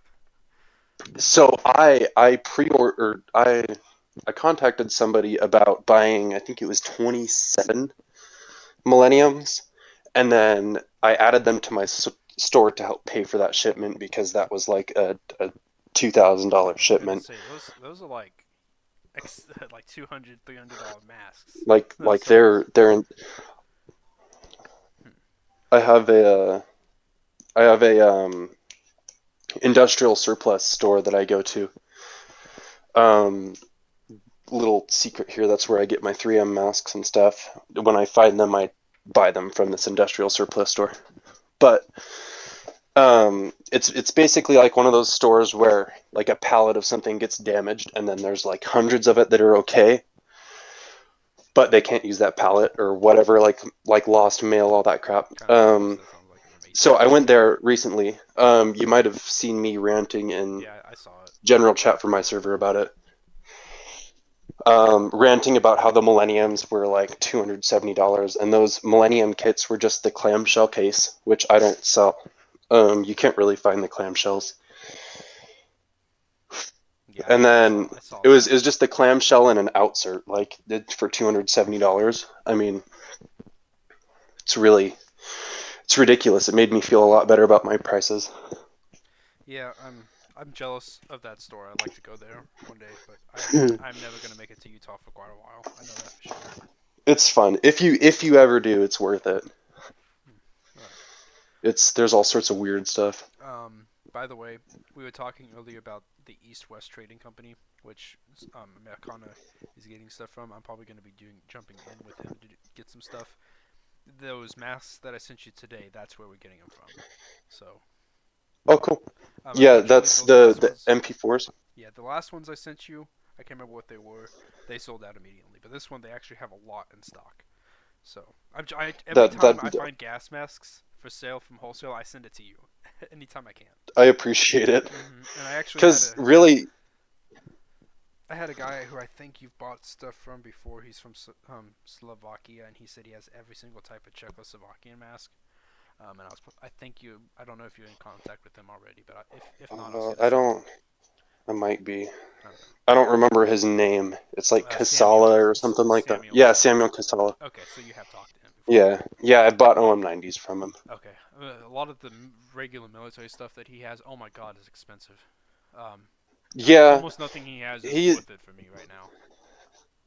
Well, and that's my big issue. I'm like, dude, I would love to support you, but I cannot like I'm specifically OM90 for me. Like if you haven't noticed, I'm starting to specialize in PPE because that's kind of where my niche. That's kind of where I've like dug my niche into, I guess. Yeah, and it works every time. Anybody on TikTok says gas masks, everybody comments go to. Well, and it's like I've got I don't know, I've got like TikTok is such a terrible platform. I think that we can all agree on that. Yeah, it has its ups and downs. A terrible platform for. No, it's great for like going viral and making your business explode. But like if you have an event or new stock, you're like, hey, I just got these cool things. I have nearly 100,000 followers. 2,000 of them are going to see that. Yeah. Terrible for that. But here's the really funny thing about TikTok. It's grown our business probably way more than Instagram has. Not gonna lie. It's done that for anyone on TikTok. Anyone who however, on TikTok, it does that. Yeah. However, there is one thing that like if you want to actually get out there and like there is a formula that you can use for any given video, and if you do it well and if you do it with the right quality and you time it correctly, like for example, our rule is like every 2.5 seconds there has to be something new or interesting because attention spans really only last that long. But as soon as you start getting into that, it is more of a science than it is a guessing game. And as soon as you kind of like getting that down, especially when you're like full time on the marketing game, it gets infinitely easier. Trust me. Yeah, your marketing blows me away. I'm trying to replicate it. But yours is. Video, I just want to talk. I just want to talk and give all this information out. TikTok doesn't like that. I do really bad at my marketing. Whenever I do a video that's just a couple seconds long, something short, sweet, done, so many more views. I kind of hate it because my favorite thing about this is teaching people, is learning myself. Yeah, that's the unfortunate part.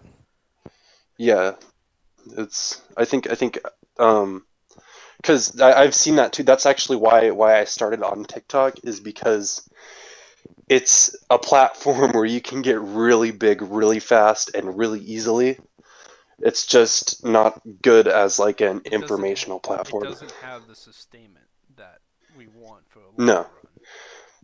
Well, and the no offense to TikTok users, I'm one of those also, but people that use TikTok have a terrible attention span. Oh I yeah, see it everywhere. undeniable, Like undeniable. I'm walking around and I don't stare at people's phones, but I look over and someone's swiping through videos like every second. Yeah. And I'm like, dude. And Instagram has its issues too. Instagram's Oh, for never sure. really great with videos. Social media in general. I mean, I YouTube. really haven't found a place that I like. I actually had a guy who's he's trying to do his own reproduction of military stuff, and he's like, I want to create my own market where you can do advertising and social media, but you can also have like eBay where you can connect your stores and sell your items all in one place, but for military. That sounds like Facebook. Yeah.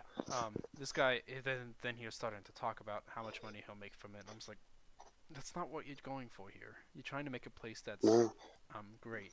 And what was that one platform that was all about free speech, and then Google took it down? I think it was Parlor. Yeah, it Yes, was that was Parlor, it. right? I joined it like the day before it got taken down, and I was really excited. But it was just set up like Twitter, and Twitter sucks for the sort of stuff that we try and do. I haven't touched Twitter in like 7 years. I don't Yeah, even have a Twitter account. honestly. Oh, sorry. Go ahead. No, I was just saying I need to set up a Twitter. Understandable. But yeah, honestly, like I spend very little time on social media anymore just because it is like the place where I go to work. Like it doesn't really feel like Yeah, a relaxing thing anymore. that happens to me. I like, oh, let's get all this work done. Okay, now we're finished. What can I do? I'm bored. Um, I was actually thinking about I was gonna be going to YouTube soon. I could do longer, more informative videos on there, but it takes me a lot. I'm terrible at editing. I'll say it. I'm not really good at editing. I have a couple people who say they can help me. This live stream is probably gonna be the first video I'll have on my channel. I might, if you send me the recording, I might do that. I've got a couple YouTube shorts, but I want to start a YouTube channel. I already started up my own channel. I don't have anything posted, of course. I don't know. I was one time you and I, Saluc, were talking about how I wanted to do informative videos, and I asked if you maybe could help me do the gas mask portion of it.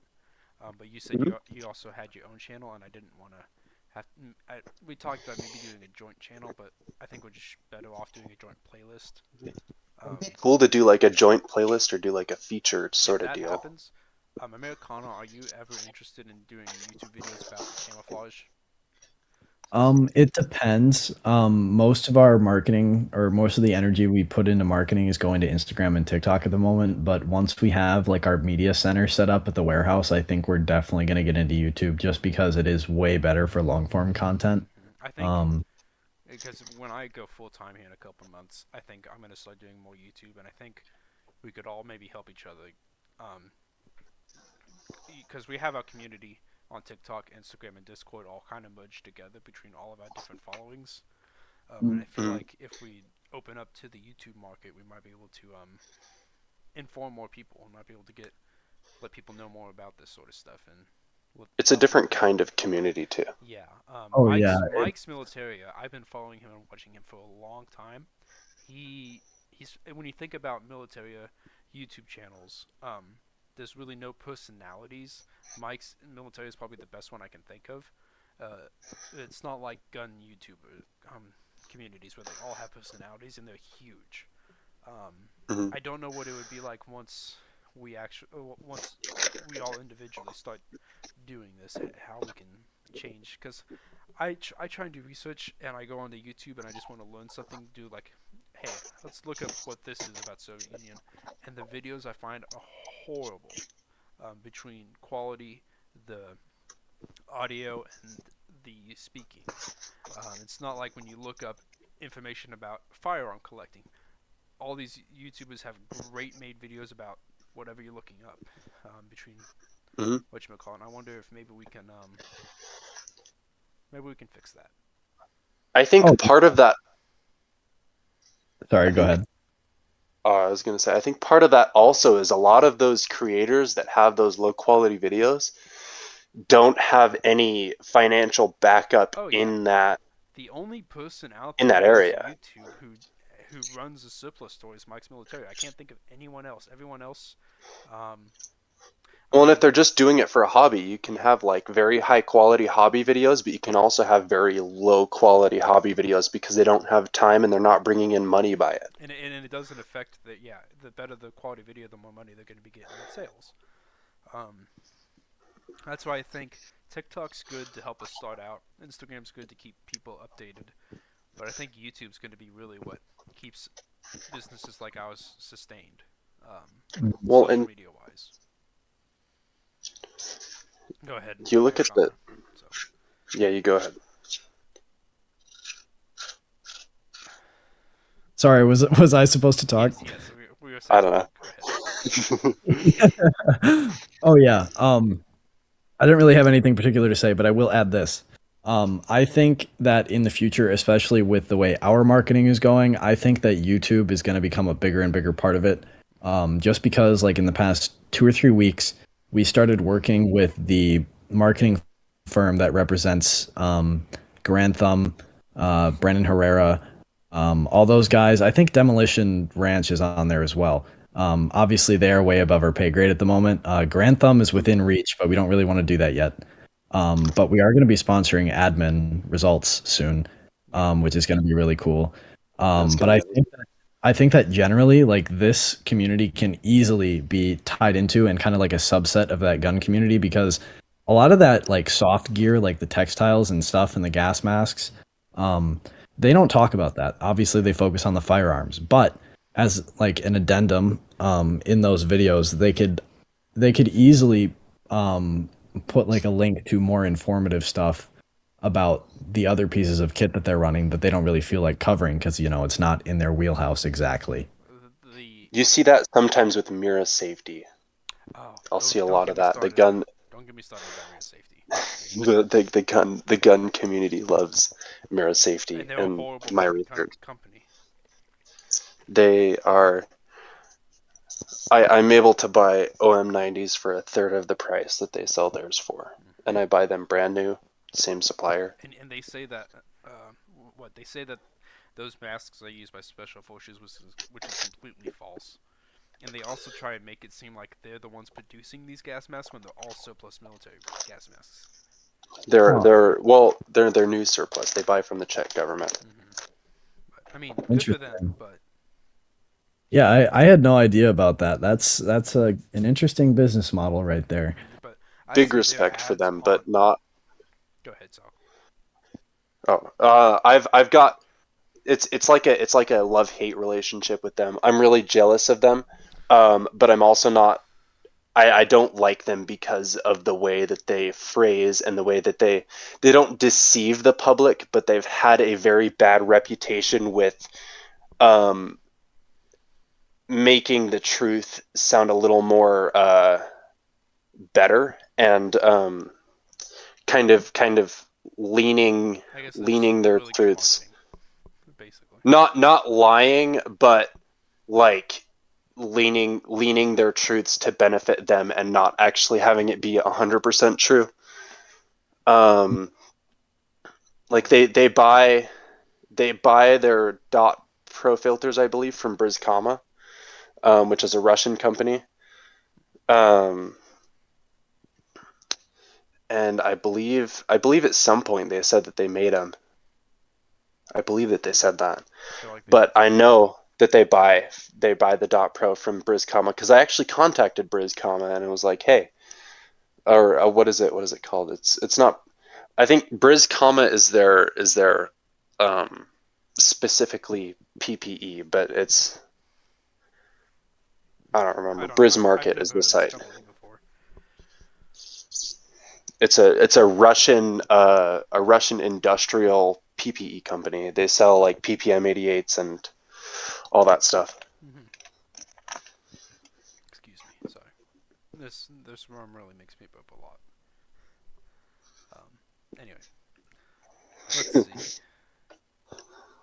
So how has the supply versus demand changed within the last couple months of 2020? Have you guys noticed any changes? Obviously, when Ukraine happened, everything changed. Um, but has it gotten better? Has it gotten worse? What's the current state of affairs right now, in you guys' opinion? Bye bye Butch. Specifically with me, I I had a 4A1 shortage.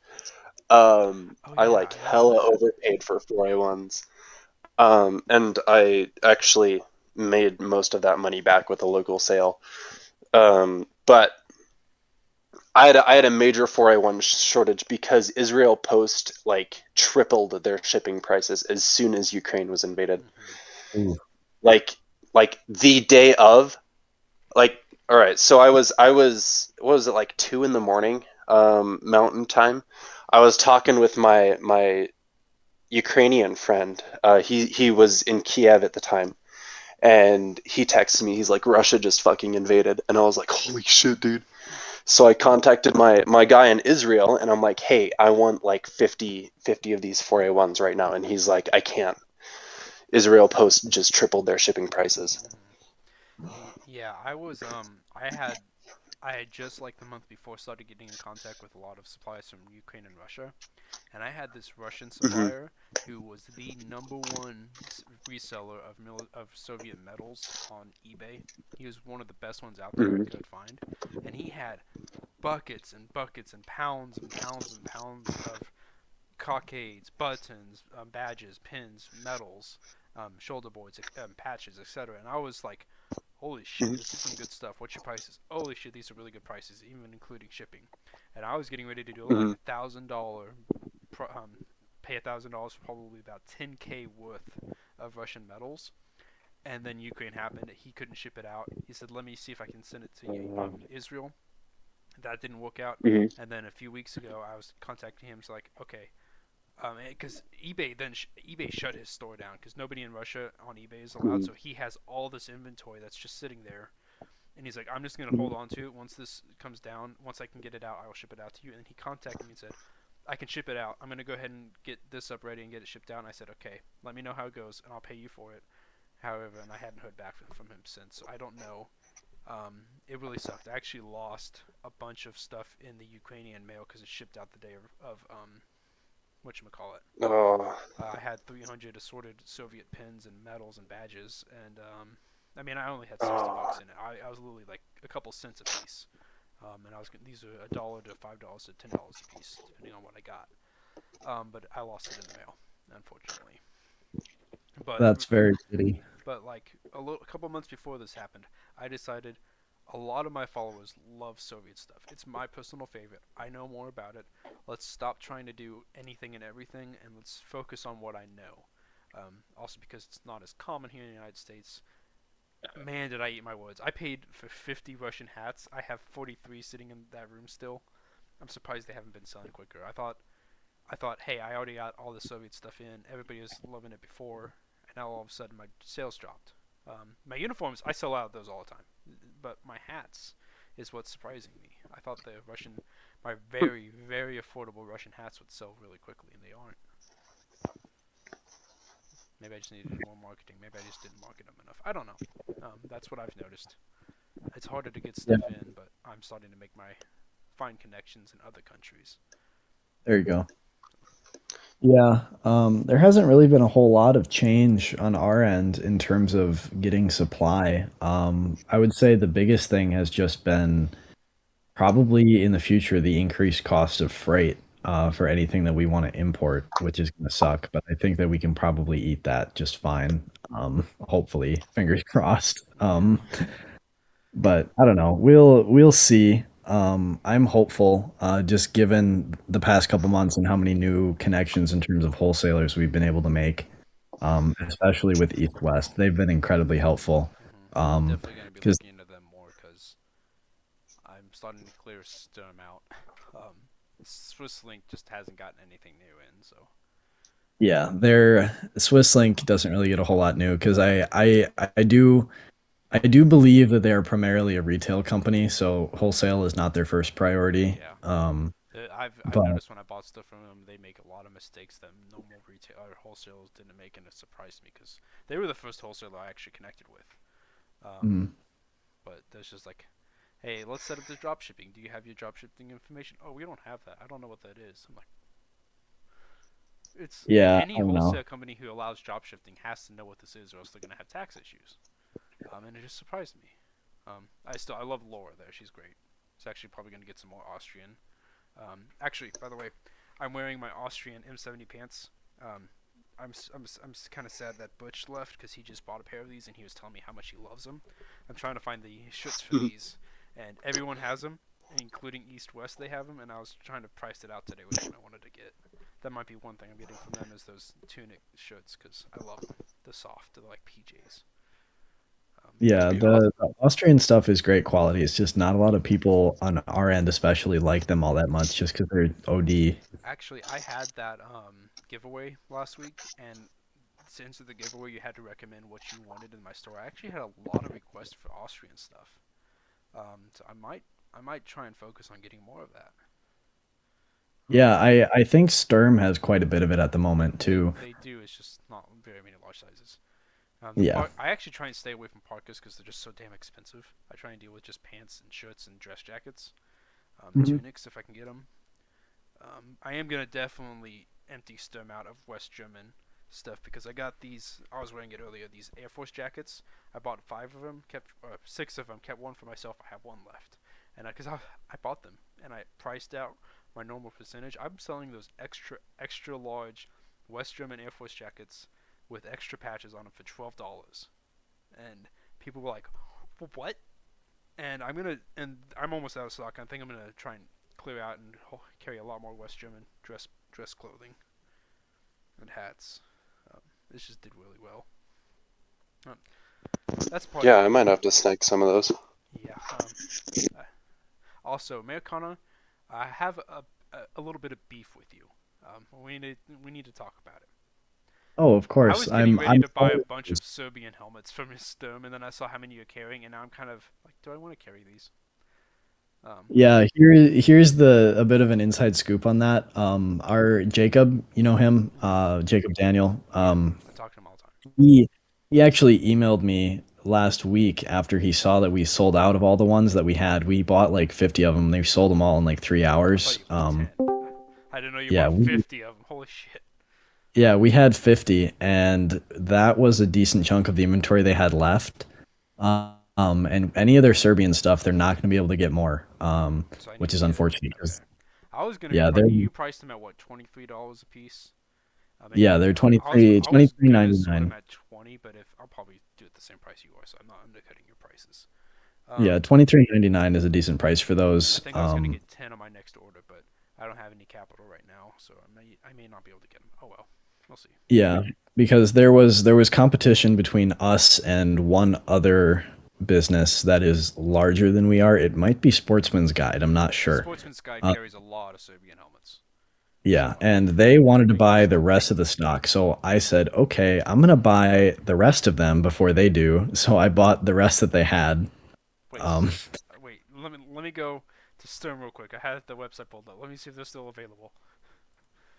yeah, because I bought 250 for the next shipment that we have is Oh god. 250 Serbian helmets. And They had about for me buying they had 10 about of them is a lot.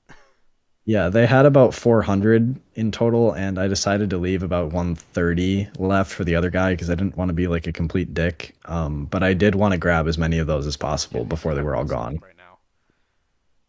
Damn it! I wish I had some capital. I'd order some before they're gone. Oh well, if I miss out, I miss out. You can't cry over spilled milk. So Yeah, and I'm sure if you were to mention it to Jacob, he'd be on the lookout for other steel helmets and stuff because I'm sure that they'll get more in the future. It's just the Serbian stuff in particular is not easy to get for some reason. but those Yugoslavian helmets are the cheap. We were saying Serbian, but the Yugoslavian. Those helmets are the cheapest, easiest ones to get on the market. My first helmets, I have one back there, and it was a gift from Sportsman's Guide. A friend bought it from there. Yeah, they're the easiest, and I really wanted to get them because they're affordable for people who want to start collecting. They're the cheapest helmet out there. I don't know what's going to be my next helmet to get. focusing so much on uniforms and medals. Yeah, honestly, I'm not quite sure, but I would definitely recommend getting into helmets just because a lot of people really, really like them. They do so really well. My Helmet collecting's a big like. I mean, obviously, helmet collecting's in the military surplus collecting in general. I actually have those. But helmet collecting is a big niche in that. I may try and get more into it. Mike's Military was the biggest helmet reseller I could find, but I looked at him today and he has like one, and it's Yugoslavian. Swisslink actually does have Italian Kevlar helmets still in stock. I bought them from them when they didn't have them listed yet, and they came with the coverings. And I actually have one left, and I had a customer who asked for the helmet cover, and I shipped it out this morning.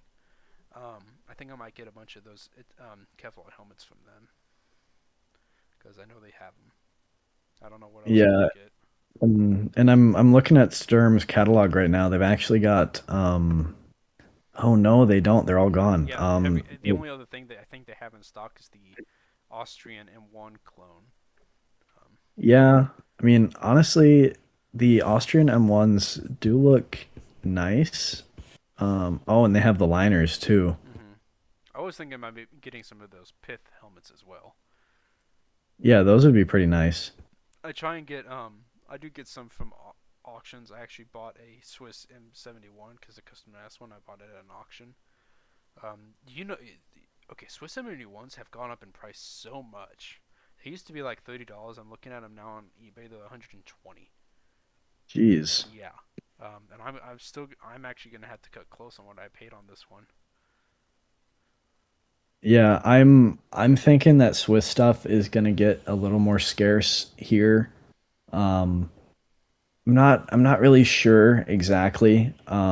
I'm hoping that Sturm is gonna be able to import a bunch more, but I talked to Jacob. Last time I talked to them, they said they weren't getting any more helmets in after these Yugos that they know of. Yeah, yeah, That's I don't one think thing that East and West had. That they had those Bulgarian M72s for. I'm not gonna say the price.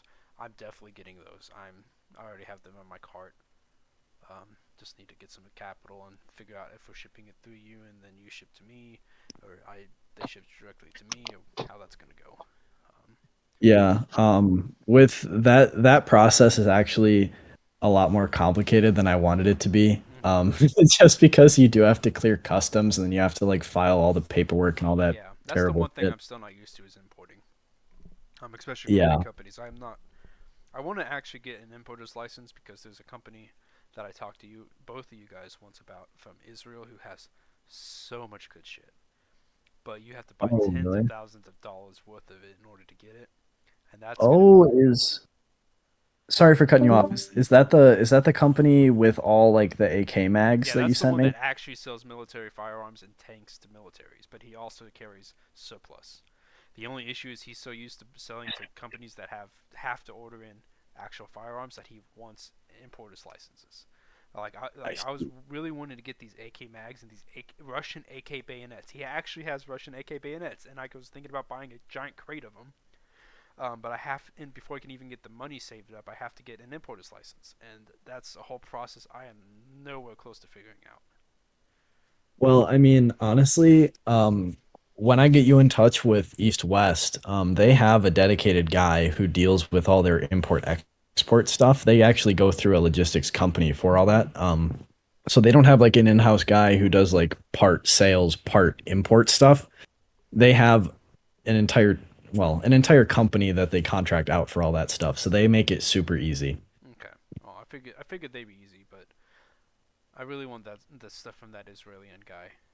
So much good stuff there. Yeah, because if I'd definitely be interested in taking a look at what they have, and if there's a potential there to split the cost, I would definitely do it. The only issue is it's still splitting the cost between two of us. That's still $5,000 plus shipping. Oh yeah, it's a lot, but honestly, we invested quite a bit in the shipments that we have from East West coming. Mm-hmm. Um, so for us, it's definitely worth it to kind of put that money down, especially when we know we're going to be getting something that will sell. I mean, my issue is I didn't think I was ever going to come close to getting that much saved up. But with my sales been the last 2 months, And looking at how much I'm going to be doing more, I think I could get there with very soon, to be able to import large quantities. And even if you set up a wholesale account and you bought stuff and sold just like Sturm, oh, I'd be kind of happy with that. But I know that's not Well, what you guys want to do. yeah, well, I mean, especially when it comes to like supporting other businesses, I would probably like if we were to import it ourselves and like pay all the import fees and stuff, we'd probably just add up like the per item cost and just give it to you at cost. Hmm. That's the one thing that we hadn't actually talked about yet. Is how we're all competing companies that work together like this. Oh yeah, I You really guys love it. are my biggest competitor, and I love talking to you guys every day. Oh yeah, I feel the same way about Cruise because we're kind of Okay, both in the same boat. I actually need to talk to you about Kusk. I've talked to him Yeah, once because I bought a Volks Police set from him and I loved it and I wanted to do a review. I actually want to get on this sort of page with him because he just has cool stuff. He seems yeah, like our kind of guy. But I talked to Misty Mountain Company all the time, and I talk to Liberty Quartermaster all the time, and I talk to you two all the time. But Kursk is the one person who I haven't really been able to find an excuse to get talking to him with. yeah. He is just generally pretty difficult to get a hold of. Mhm. Like I know there was one week recently where like he just kind of fell off the face of the earth and I wasn't sure where he went. So I texted him. I was like, "Bro, where did you go? Like I have not seen you for 2 weeks." And he was in Morocco. It was just like, okay, dude. Okay, but he I doesn't have mean, a I TikTok, does he? huh? He doesn't have a TikTok, does he? He's just Instagram. Yeah, he's got Instagram and Twitter. Okay. I've been telling him to get on TikTok, but he is one guy, so I understand he's got a lot on his plate. Well, he has some really good stuff that I can't find elsewhere, and I kind of am jealous, especially since it's Oh East yeah. German and Soviet stuff. Um, Yeah. I mean, I know that him and I are both going through East West now for some stuff. Um, but I will never ask Cruz about his sources because I want him to that's keep there's I some want him to sources keep I that don't. advantage. Yeah, that's where I didn't really want to ask him. I was just like impressed with what he got. Oh yeah. I was also Every impressed with Misty Mountain because he's getting these East German working radios, and I was actually sending. I had like a couple of my followers who buy all my radio stuff. I'm like, dude, go to this guy in Canada. He's gonna be getting these in. As soon as he gets them, you're gonna want them. And I actually got them in contact with each other, and they both loved it. I'm probably gonna buy one myself because it's an East German radio that works. And he actually told me who his supplier was, but that supplier just also retired. So I don't know. I it's yeah. I've also been having a couple of people on TikTok who are just now starting their own some of these. They're still very new. They still haven't learned a lot. They're doing it all on eBay, and they're asking me where I get my stuff. And I'm like, when you get bigger, I'll help you out. But I don't want you to make some stupid moves and be in debt because of how much stuff you have to buy. Um, Yeah, because wholesale stuff adds up super quickly. and like the guy I'm thinking of is in Arkansas. I can't remember his name, and he's actually talk. I need to talk to him about selling some of my U.S. uniforms that I don't want anymore, and letting him deal with them because he does mostly U.S. stuff. And I have a feeling if he keeps going on it, he might be regular. Um, but it's interesting just seeing because I remember I used to watch military videos all the time, and I saw what the community was like and the different sellers. It has changed so much in the last 2 years. Um, the type of people who do us basically these these small people who started up their own military surplus companies and are getting bigger, but they're not being assholes to each other. Oh yeah, that's something that I really want to make sure continues. Just because, business is already stressful enough just trying to get things done on a day-to-day basis. The last thing that we need is people like bitching at each other for stupid things. Yeah, Um, and yeah, that's actually that's one reason why I wanted to do this podcast is to show the community what it's like for us and have a chance for me. Actually, I will say this originally wasn't my idea. This was an idea of somebody in Saluc's Discord server, and Saluc was talking about it, and I'm like, hey, I like this idea. I had this idea before, but I wasn't gonna do it. Now I'm kind of thinking we should do it, and then I'm just like, I'm gonna set it up, because when I get working on something, I'll work on it. I'll create everything. There's Butch. Where's he been going? Welcome back. You keep like dipping out. It might just be his internet. He has shitty internet. But That's my biggest thing is that when hello cat. With that sort of stuff, I personally would have never set up a podcast because I don't want to say I don't have the time because I'm lazy. I'm lazy. I see how much you I do, am and so you lazy. don't have enough time. I can tell you that. But like I'm not constantly working, but I do my best to do that. Let's see. Where's I don't want to like take your spotlight because you were gonna do it, but no, I wasn't going to. Okay. But also I would have been like, that's an awesome idea. Yeah, the guy who also told you to do that was mad when we tried to record last time because he wasn't going to be a part of the video. He thought he was going to be one of the co-hosts, and I don't even know who it was. It was just some random person who gave you that idea. It was Seth, and Sniper, and I. Seth and Sniper. It was somebody else. Sniper says it was, but he was really just piggybacking on everyone else. It was somebody else who said it was actually his idea, and I went in the logs and found him. By the way, Americana, Saluc has this Discord server that I've been a part of like every day for the last couple months, and I just created my own server so that we can separate our stuff because we have like almost all the exact same customers. So that's what we're talking about is some of the drama in there. So we should actually probably stop talking about that. I don't like drama too much. It is what it is. Yeah, I think this podcast, I'm gonna try and. I think this podcast is a great stepping point to start going into the YouTube community. I do really want to keep this because honestly, my favorite part of the day, other than answering messages and comments from my companies, is talking to you guys. That is my favorite part of the days. Sorry, go ahead. I was just gonna say to get me onto this. Consistently, you just gotta be like, hey, we're doing it this time, and then just fucking start it without me. That like we did today, because I know what your schedule is like. I know how. Do that. Yeah. Do that, because then I'll be like, oh well, I can join whenever, and I don't have anybody waiting on me, and I'm also like, because I don't know, I've got. You got a lot going on. All sorts of stuff, but yeah, sorry. Yeah, Saluc, you were gonna be my co-host, and Americana was just gonna be my guest. But Americana, I want you to be on here a lot. Probably not every episode, but I'd like to have you on again. Yeah, I'll try to be on as often as I can. Because I know that once we got the media center and all that good stuff set up at the warehouse, we're gonna be doing this probably weekly at least. And once I have my storefront set up and get my system in place. I can be more. We can do this more often.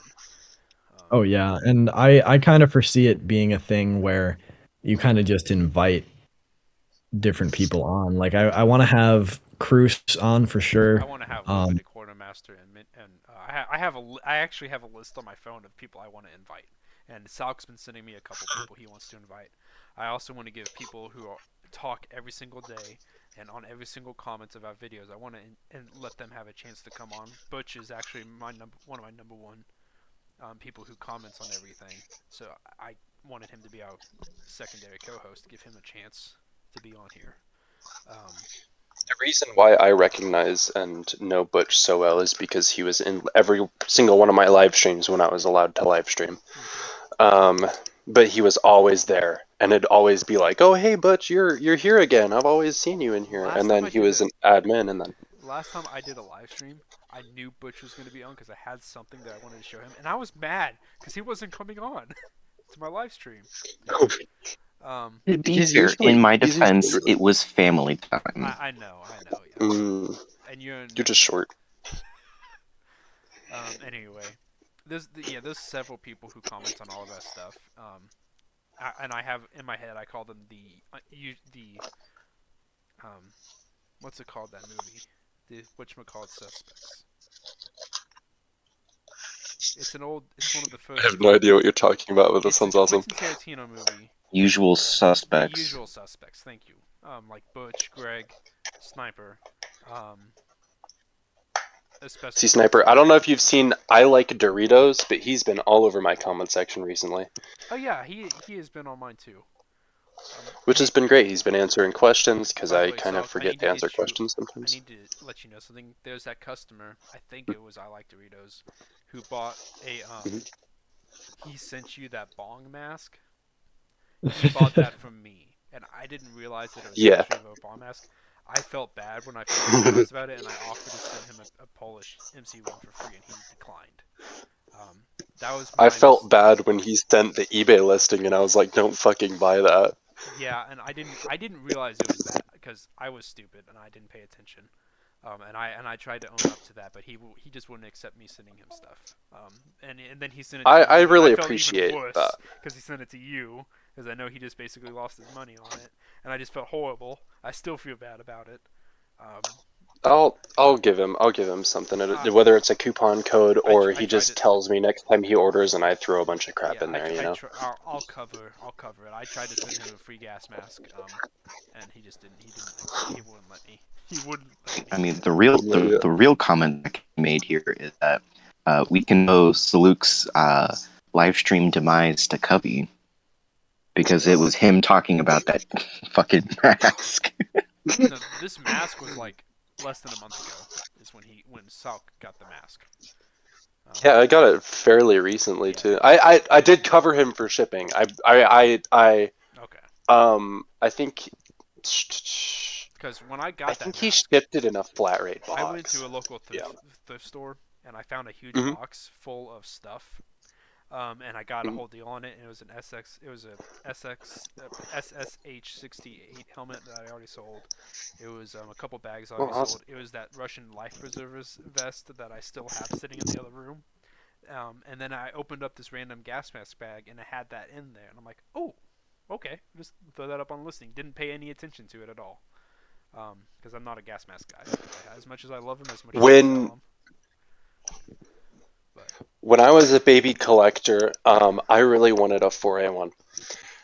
So I went on eBay and bought a 4A1, or what I thought was a 4A1, and it was a bong mask. Yeah. So I have done the exact same thing. Yeah. They look very similar if you're not told very blatantly what the difference is. And it got me, and I feel bad because it was listed on my eBay for like half a year before he bought it.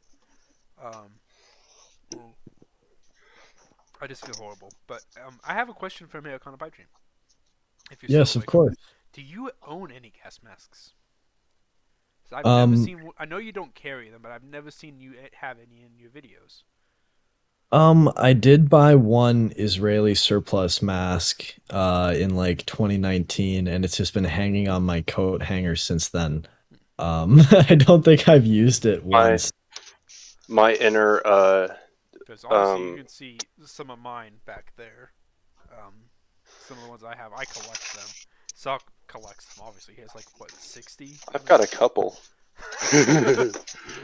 Just a few. Just a few. Just like Americana, you're the only person in our realm that I've never seen actually have a gas mask. So I was kind of wondering, does he have one? I do. I do have just one. Okay. You need more. I'll just say that. Perhaps. What is it? Is it a 4A1? Is it the what shape lenses does it have? Is it circular or triangular? It's circular. Yeah, it's a 4A1. Those are pretty dope. The triangular ones, the M16 or the M15 models, that supplier in Israel I was talking about, the lowest priced order he'll do is 30 of those for about $3,000, I think, $55 a piece. I think I should talk to you about that a while back. So. See, and that's where I hurt. I don't have an M15, but to me personally, this is where I have conflict with my pricing. Is that to me personally, I would want to sell that M15 for like $110, and that puts it up in the price range of a Millennium, and that is not equal to me. Yeah, when he sent me those, I priced them on eBay, and they're selling for about 90 to 100 to 120. And I thought, And I want to and do I'm about like 45 to 55% profit, and I think that's too much. But it's also the way that's the order you want to do if you don't it, have enough money from him. So it's kind of it hurts me, but they're selling like that, you know. yeah, it's like the So writing. that's a like the GP5s. When I first started collecting stuff, GP5s were $10, and if you paid over $10 for a GP5, you got shunned. Yeah, you can't find a GP5 for under 40 now. I do have my Ukraine friend. So Americana and Covey. I'm in a very different type of supplier situation than I feel specifically Americana is. You contact wholesalers. I have a dude in Ukraine that sneaks into bunkers and steals specifically AI kits right Okay, now, we're gonna but cut that. steals crap. We're gonna cut that out of the video. Good. So we're not gonna talk about illegal Sounds good. services. That's Basic. absolutely beautiful, though. He Yeah, obtains them. I've He actually obtains them. I've realized this. Americana Pipedream, you do specifically just wholesalers. Am I correct? For the most part, I usually try to avoid private sellers just because it's a lot more communication and And work on my end. Salk, you almost always I've seen you do is private sellers or small companies. I kind of bridge that. I get from wholesalers, I get from private sellers, I get from auctions, and thrift stores and wherever I My can find biggest stuff. issue right now is I don't have a business license. Yeah, you need to get that. I've been telling you that. And I very much need to.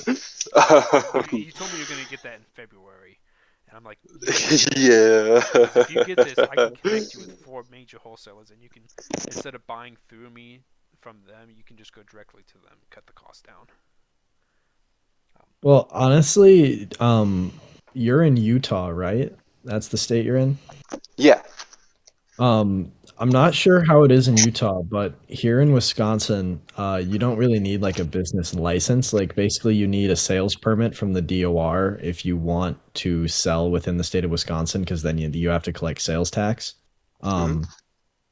But you really should just need to file for like an EIN, an employer identification number with the IRS, and that's pretty much like the only number that a wholesaler will ask you for if you want to buy from them. They just need to prove that like you're like a business entity. That makes sense. I will have to. I And don't I know. think I have a very hard time focusing on stuff like that where it doesn't actively. I mean, it will benefit me, but it doesn't actively benefit me immediately at the time. oh yeah, that's 100% understandable, but I think that you can file for an EIN with the IRS for free. You can, yeah. I set this all my stuff up back in 2019, and I keep up with it every year. You need an EIN, which you can technically use a social security number, which is actually what I use. I need to get an EIN so I can do more importing. But you need an EIN. In my state, we needed a state retail license, which gives you your tax rate if you sell within your state. Luckily, most of my sales aren't in my state. And then usually you need just a regular business license.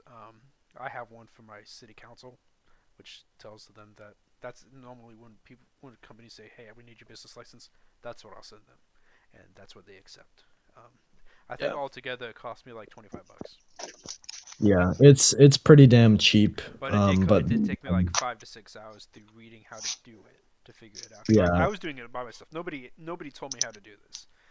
Um, so That's my biggest thing is I need to look into do it how to do it specifically in Utah. I can ask my current employer what he did, because I work for a smaller business. I do coffee machine repair, oh, you're gonna also need for like I'll probably need a fictitious name.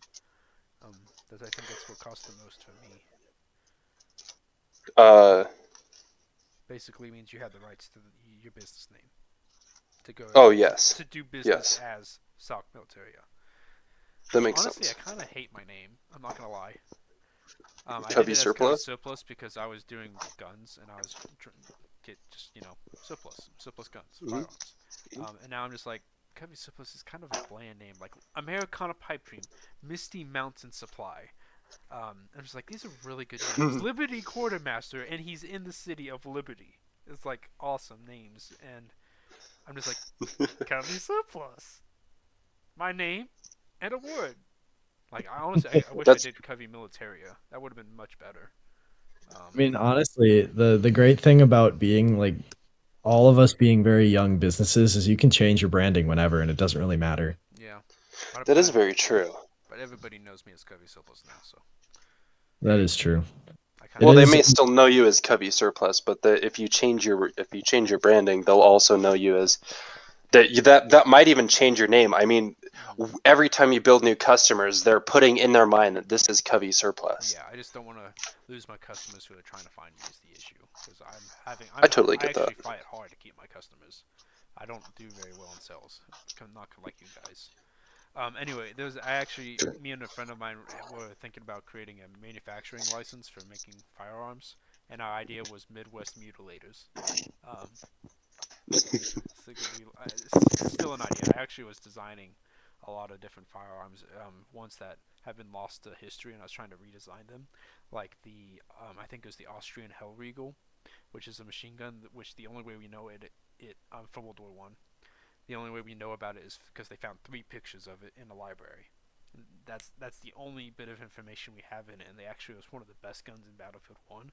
And I have a complete diagram of 6 different ways I thought it might have been created.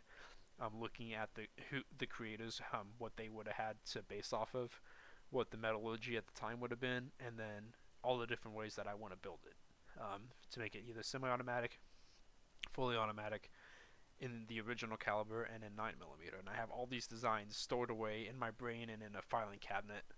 So if I ever create a manufacturing license, I'm going to try and create reproductions of it, a firearm, which there is none in existence.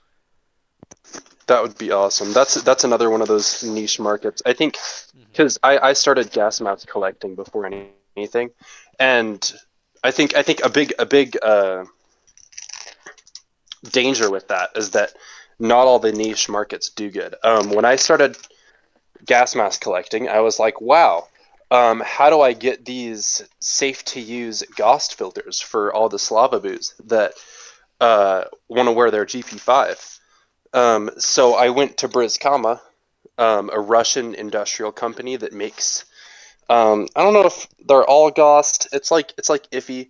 All the documents are in Russian, and I have not spent the time. Dutch, if you have seen Dutch in the Discord, has Dutch complained to me about this. The East German. Oh god, I love his East German stuff. He's awesome, and he's very intelligent. He's got a lot of information, but he's also very straightforward and comes across as rude a lot of the time, which is I'm fine with. I don't care. He's actually helped me figure out a lot of East German stuff that I couldn't figure out. He's super helpful, and he's got a lot of knowledge, and that's very, very valuable because, I mean, like I say, I don't specialize in military surplus. I'd like to do surplus. That's why. That's why I send you some stuff that I think would go well with your store. Well, and that's why like when deciding my name, I actually had somebody DM me the other day. They DM'd me. So when designing my name, I actually switched around the letters of my name because I'm very creative. I was wondering where Saluc came from. Yeah, so I had this guy DM me. I don't remember his username, but we had a short conversation. He DM'd me with my name, Lucas, and then Saluc below it, and like lines going to the letters. And then he sent me a question mark, and then I sent him the Men in Black like mind eraser gif. And I was like, you saw nothing. And then he's like, I saw nothing. That would be a funny TikTok video if you recreated that in a short little clip on TikTok. Well, and like, funny. Like that's something I've never, or I think I've just outright said it like that like once, and I think that was like Butch might have been in there. Yeah, Daft was in. It was a live stream. You don't talk about your name. You don't talk about much very often. I've noticed. Not at all. Because I didn't know your name was Lucas until a week ago. By the way. Yeah. And I was like, well, and like, who are we talking about here? Yeah, and you know, and then like choosing my name, I said Militaria because I specialized in gas masks because that's what my special interest is, I guess. Actually, And yeah, yeah. and I had a contact in Russia actually at the time that I used to use all the time, and he there's big beef with him, but not big beef, but he's a private supplier that I used to use, and he'd send me like he'd forget stuff in shipments and then blame it on me. Oh, I remember hearing about this before. Yeah, I talked about the he sent me ABEC filters and I got inorganic vapor filters inorganic vapor filters instead. I DM'd him. I'm like, what is this? He's like, it's an older model. I'm like, no, it's not. I'm not dumb. Yeah. Americana Pipedream's name actually makes total sense to me when I think about how he created it. Because you were talking about this in a video today, Logan. And I saw that video. When I was thinking about it before this, I was like, he used to sell stuff that would supply the American dream. So the name actually made sense to me way before that. And then you got into Surplus later. Mm-hmm. Yeah, because we kind of started with like aesthetic t-shirts, which were because my graphic design skills are not what they should be. That's the nice.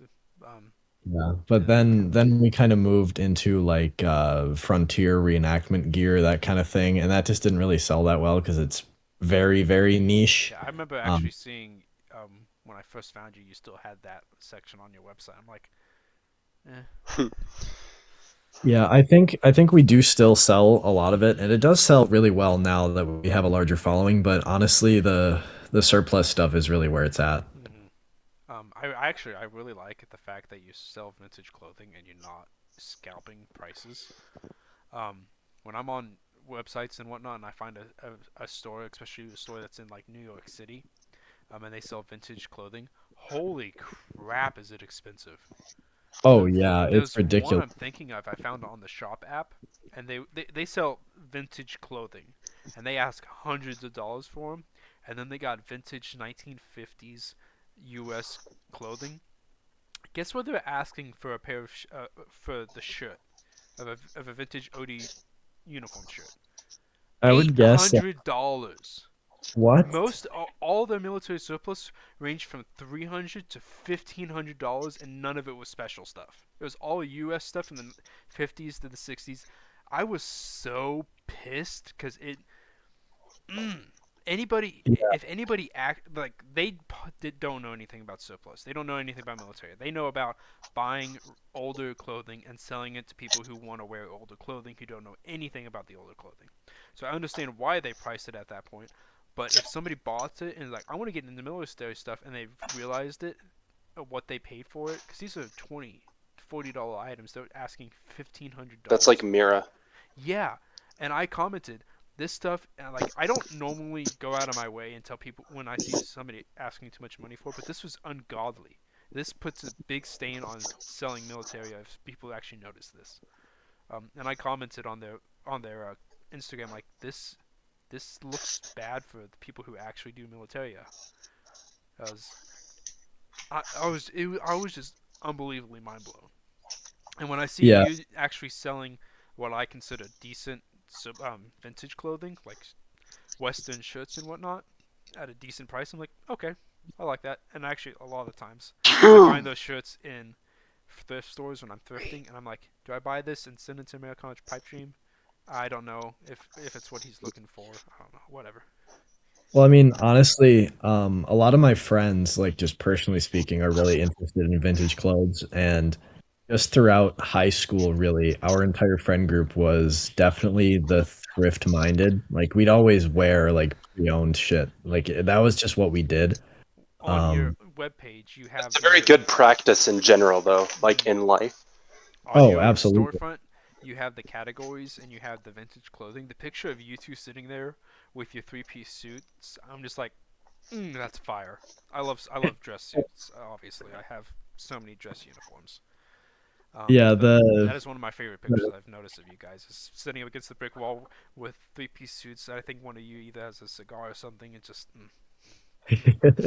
Yeah, the tweed suit was definitely fantastic. That was my greatest purchase ever. I want to get a tweet. I want to get one of those. But oh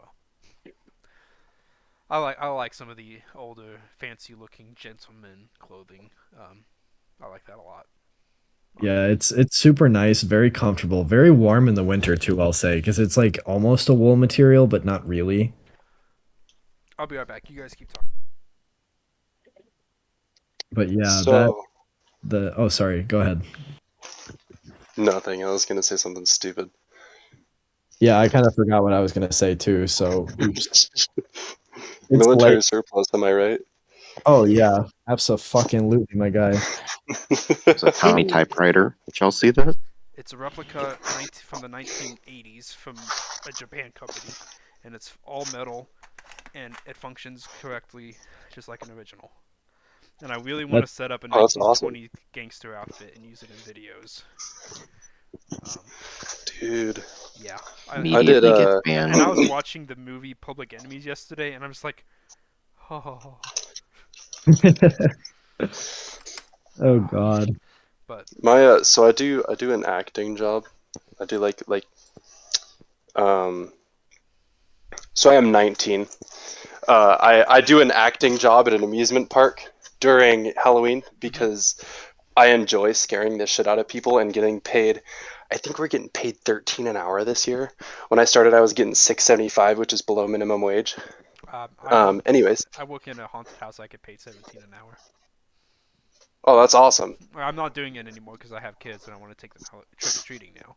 But I actually dude. Well, and last year I actually did 1920s Gangster. The year before I used my Polish gas mask. I lit the eyes up red and I wore my Czechoslovakian Kim suit. And I stood there in the little corner and everybody thought I was a mannequin until they got right up in my face. I love And they're that. like looking in my eyes and I moved my eyes and they freaked the fuck out. And then the other ones, they'd walk past me and I just walk in behind them and I just like joined their little group. And right there's this one spot where there's a little water drip down. It hit my suit and it'd make that water on rubber, and they'd always turn around and just see the mannequin standing over them with glowing red eyes. Oh, it was like, great. oh God, I loved it. I love that. But I can't do it No, anymore. this is a Sorry, I just got on a rant. That kind of took over you. no. It's no. I'm sending pictures of my first year collecting gas masks at this. This is called Frightmares at Lagoon Amusement Park here in Utah. Oh, those are PMK2s. So the first picture with the PMK2s. We walked around. The costume name, because this is all my stuff that we had, obviously. The costume name was Hazmat, and we walked around, and we'd say the stupidest crap. Like this is when Among Us was like big, Yeah. so we'd follow these guys that were zombies dressed in orange jumpsuits. We'd follow them going, "Orange is sus." That's exactly the same sort of stuff that happened the same year when I was in it. Because everybody thought I was against COVID and stuff, and yeah. And like we started out like trying to be like extreme like COVID protocols because it's an amusement park and they were like super strict because it was 2020. But we were like trying to be like super aggressive, like scary, and then we were like, you know what? We'll just be dumb and funny. So we walked around. I told everyone I'd sanitize them with that Russian canteen. I'd drip water near them, and they'd be like, "Ew." I had like the same stuff happen to me that year. I can't remember what year it is. I don't know what year it is. I need to. I can't send videos through Discord, but we did it again with 4A1s. And there's this big fountain in the middle of the park. Mm-hmm. And so chem suits are water repellent. Yeah. So you can dunk yourself in water with them. So we'd walk through this fountain in the middle, and we'd just look over these jets that blast up, and they'd blast us in the face. And we'd just stand there for like 10 minutes. Because, Covey, have you ever like worn any hazmat or chem suit for like an extended amount of time? I did wear the Czechoslovakian chem suit. I still have You wear it for like at least 10 minutes. You're like, wow, this is miserable. Actually, Dude, not too those bad. things are terrible. When I used to work restoration, especially when I did trauma jobs, those things fucking awful. Actually, these checklists, I need to get more because I sold out of them. They were the very first thing I bought, and I bought them from Sportsman Guide because they're doing a deal where you could buy 5 for $15, and they sold for $15 by Oh, that's themselves. awesome. I have one. The thing is, they're all open at the bottom. They're just basically a giant curtain, and then you put the legs up on them. With that giant opening, it actually makes it very breezy. I won't get it out because it's in the garage next to my 1946 Willys Jeep. Well, that's kind of nice though. You get It is, like and I think it's out of all the chemical suits I've ever seen. It's the most comfortable, and my Bulgarian guy has them, and I need to order some. I should probably also talk to my Bulgarian guy about that. Yeah, I need to also get his Bulgarian M36 helmets because he has them at a really good price. I also need to. I don't have any money right now. Yeah, me neither. I have so much inventory I still need to list. I have 36 Millenniums I have that have not sold. 45 hats I still need to list. It makes me cry on the inside. The cool thing is all this Bulgarian stuff I got from him. It's that nobody else in the United States has it. I was actually going to be getting. Yeah. Originally, I bought these winter hats that were strict ton and they were Bulgarian. They were awesome. They were Ushankas, but they were strict ton Ushankas, and it was awesome. They were a really cool piece. Splinter camo, strict ton Ushanka. And he says, okay, I just went and checked my warehouse, and they're all moldy because there was rain leaking on them. Let me get you these other items. And I was really sad because nobody in the United States has them. And they were like, he said, they're big sizes, and everybody I know all of my suppliers, all my people would love them. And I was so sad. Why wouldn't he send them? Just wash them when you get them. No, they were ruined. They were. Yeah. Trust me, getting mold or any biohazard material out of a textile is just a lost cause. You might as well not even try. And usually when I get stuff in, I never wash it. It comes how I get it. Sometimes I wash gas masks. Yeah, sometimes I'll lint roll them, but just because I have a dog with a lot of hair. And sometimes I do stitch stuff up, like I have a couple hats I need to stitch up.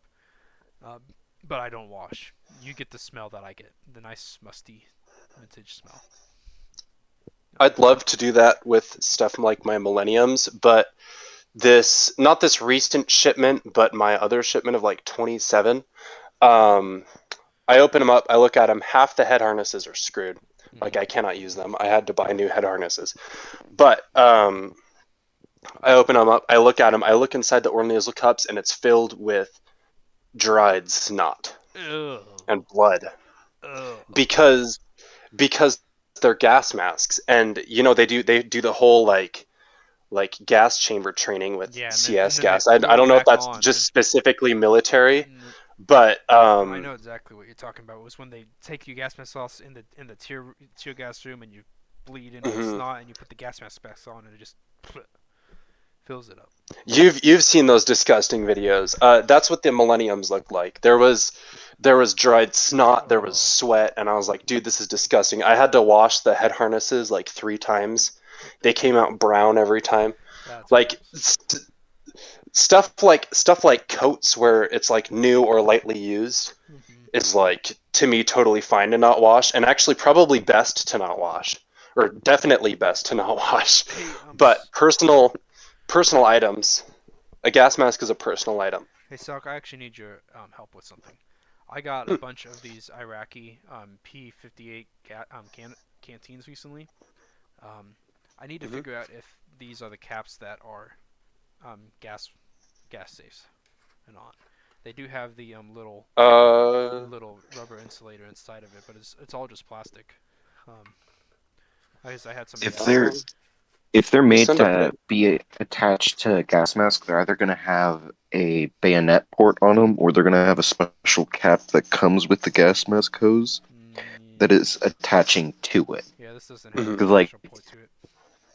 Like my PMK3, its hose just straight up had a Ghost canteen cap that had a hole in it to be able to suck the water out of. And the PMK2, the canteen's cap had the bayonet type of attachment. I actually just listed these. You don't want to know something? These sell for $60 on eBay, right? I got 5 of them for $17.50. I'm Oh, selling. that's awesome. I'm selling them for 20 a piece. For $17.50, honestly, I could have probably sold them for $5 a piece and hit my normal profit margin. But I figured since everybody else is selling them for 60 or more, I'm gonna undercut at 20, and still make a good profit, and my That's customers awesome. will be happy. That's why I spend so much time on auctions. It's my little secret, but also half the time I lose money because of shipping costs. If I would you win some? Because I look at proxy bids sometimes. I know you send me links for I sent that gas mask that I did win. I'm actually probably just gonna sell it to you. I don't know if I'm gonna keep it or not. I don't know. Since you say you're always looking at auctions, I've missed out on, I want to say like 50 or 60 millenniums because of proxy bid, and I don't have the time to sit there and watch Yeah, a proxy bid auction it go. does take a lot of time. I don't have the patience either. Sometimes I don't like doing proxy bids. I just like doing pre-order bids, and just I having like those. if you miss it, I usually put however much money I want to have in the item, and then you have to calculate your premiums, buyer's premium, and then you have to calculate whatever your shipping's going to be and take a guess. I usually say if I really want this item, I'm going to put that much on it, and if I get it, I get it. If I don't, I don't. But today I had 3 Russian uniforms. I had a bunch of my sets on them, but I actually watched it because I really wanted them. Because one of them was actually an Afghan uniform. It was a uniform and hat, and then the other 2 are just normal dress uniforms. I paid way more than I wanted to, but I know I can still make a profit on it because they're not common. That's the cool thing about Soviet uniforms. Most of the time, I'm setting the prices because you can't find it elsewhere. I felt bad originally asking $100 for each of my uniform sets, and then all of a sudden all of them sold out. Every one I have sells out, even if I have it around 100, 120. I'm still waiting on. Sorry, go ahead. No, you go. The thing is, let me go ahead and talk because I'm gonna grab this while you're talking. Oh, I was gonna say, I don't know. I don't know if Covey saw this, but when I first started, I started selling CSMF. That's when I felt super guilty about having a high price on. I'll let everyone into a little secret. I paid $18 a piece for the mask. Sold them for $100. That really kicked off my whole thing, if I'm honest. Yeah. The one thing that really kicked me off was a co-assignment deal. I had a guy come in with a whole bunch of stuff from his father was a serviceman from Korea and Vietnam, and then he was a helmet collector afterward. I made that's awesome. I did only 10%. I kept, but then at the end he was like, okay, all the stuff that I didn't sell, you can just keep it. I made a lot of money off of that. Oh, that's awesome. That trench knife that I kept for myself that I have for sale now, that was actually from that. This is. Oh, that's awesome. I got this at the same auction that I got those helmets, those canteens at, and I still have yet to figure it out. But I believe this is a World War I Imperial Russian uniform tunic. I paid. This was in a bundle with a U.S. uniform, which I'll sell for $20. After what I paid about $80 for the whole kit, so $20 for that. So I have $60 in this. All this stuff was at sale, auctioned off from a military surplus store or a antique mall, one of the two. It has the price tag that they had in the store. Guess what they had this marked at? An ass load. $595. Jeez. And it's small. Yeah, I would say that's like a 150 to 200. I was thinking I could probably do $150, $200 on this. They also had a great coat, and they had it at the same price. That one was definitely worth $600. I didn't get that. It sold for $250. I just did not have that. Oh, nice. I need to get this one listed. But the thing is, I don't know if it's really a good price because how often do I see Imperial tunics and with the shoulder boards. Yeah, I don't think I've ever seen that. Yeah, this is, and like I deal with Russian uniforms, and this is the first time I've seen this. Yeah, they're not easy to come by. And you can tell that this one did have a metal. It was one of the screwed types of pins right here because that little hole there. I still haven't figured out the sizing. It's wide, but it's short. It does have some stamps inside. This is one item that I really need to get listed because I have a lot of money in it. Oh, Can you show the tag? I am much intrigued. There's no tag in it. There's 4 numbers. Oh, the stamp. There's no stamp in it. There's only 4 numbers inside of it. That's all I found so far. Americana. How much do you know about Chinese uniforms, camouflage uniforms? Honestly, not a whole lot. I have no idea what this is. It Yeah, comes let with the me- pants, and I think it's Chinese. Yeah, it's kind of iffy. That looks Yeah, Chinese. these shoulder boards look very Chinese. But It looks almost more like an ERDL than a woodland, though. Yeah, it's not woodland. It's something different, and I haven't yet to figure it out. And there's nothing on the tag. Let me Can you see. show the tag? There's nothing. It's just a white little strip with nothing on it. Oh. And Is there any writing on it anywhere? Let me see if there's It's a anything simulation. in the pants. I haven't looked in the pants yet. Not helpful. I don't know. That could also be Vietnamese. It could be. That's what I was thinking. Especially if it's more like an ERDL pattern. They might have just found like an ERDL BDU and then just put their shoulder boards on it. Yeah, I don't know. I'm very confused at it. I haven't had a chance to research it. One of our asbestos consumers said it might be a type 99, but the pattern's not the same. Yeah, there's no markings in here. Let me check in the pockets. Sometimes if there's You know what? What? My informed guess, and I cannot confirm this by any means, but my guess is going to be that it's like an ERDL BDU that someone in Vietnam found and then just put shoulder boards on. Yeah.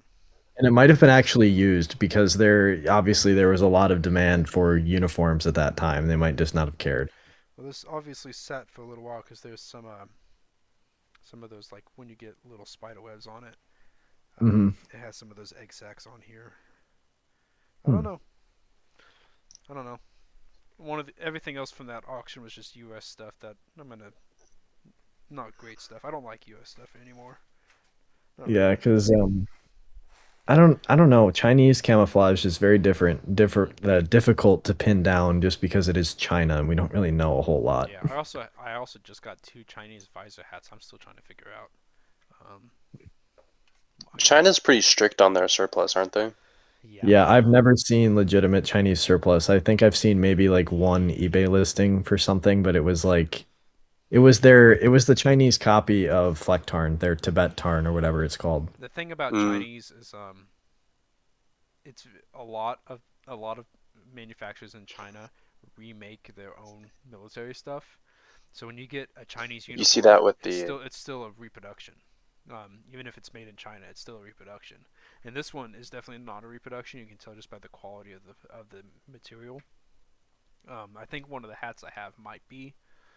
I don't know. I'm still trying to figure that out. Chinese visor hats are just. I got them because they came in a bundle with Russian hats, and Russian hats I make money off of. The Chinese ones I'm gonna make a couple bucks on when I sell them. They're more of just show and tell. I'll take pictures of them, keep them when I write my book about visor hats. You see a lot of that new production, like reproduction surplus stuff on Alibaba. Alibaba. Yeah, Alibaba. That's really. I looked. The Chinese industrial companies, I believe, are copying the Chinese copy of the S10. I don't know if you've seen that. What it looks like. It's the only actual pictures I've seen are people in latex suits wearing them, but like you look it up, that's all it is. But the Chinese military did copy the S10, and I'm seeing a lot of those on Alibaba, and I'm actually heavily considering I don't handling some of those. at all. I don't trust it at all. I won't even look at it. I ordered Ender 3 Quality isn't always there. I ordered an Ender 3 on there and it never showed up, and I got my money back after 4 months. Oh, that's good. Okay. That's a long time. Actually, let's see. How long have we been recording? Probably 2 about hours, 2.5 31 minutes. 2 hours and 31 minutes. hours, maybe. About 30 seconds. I was thinking we could do this for about 2 to 3 hours. I do have one more topic. We just kind of been talking about random stuff. What is one item you guys, Butch? I know you're not a reseller, but I want you to say what you want to find more of. But for Saluc and Americana and myself, what is the number one item you wish you could get for you to resell? S10s. Yeah, everybody asks me for S10s. Everybody asks me I for agree them. with you there. But Americana, what's the one thing you wish you could either get, hope to find, or be able to resell? I keep shaking this damn computer. This week, especially, I have been really wanting a massive quantity of West German splinter camo. Unfortunately, that is just not going to happen. Stuff, but yeah, it's impossible. Yeah, but I don't know. There's a ton of different stuff. There's literally zero end to camouflage patterns. There will always be more. Yeah.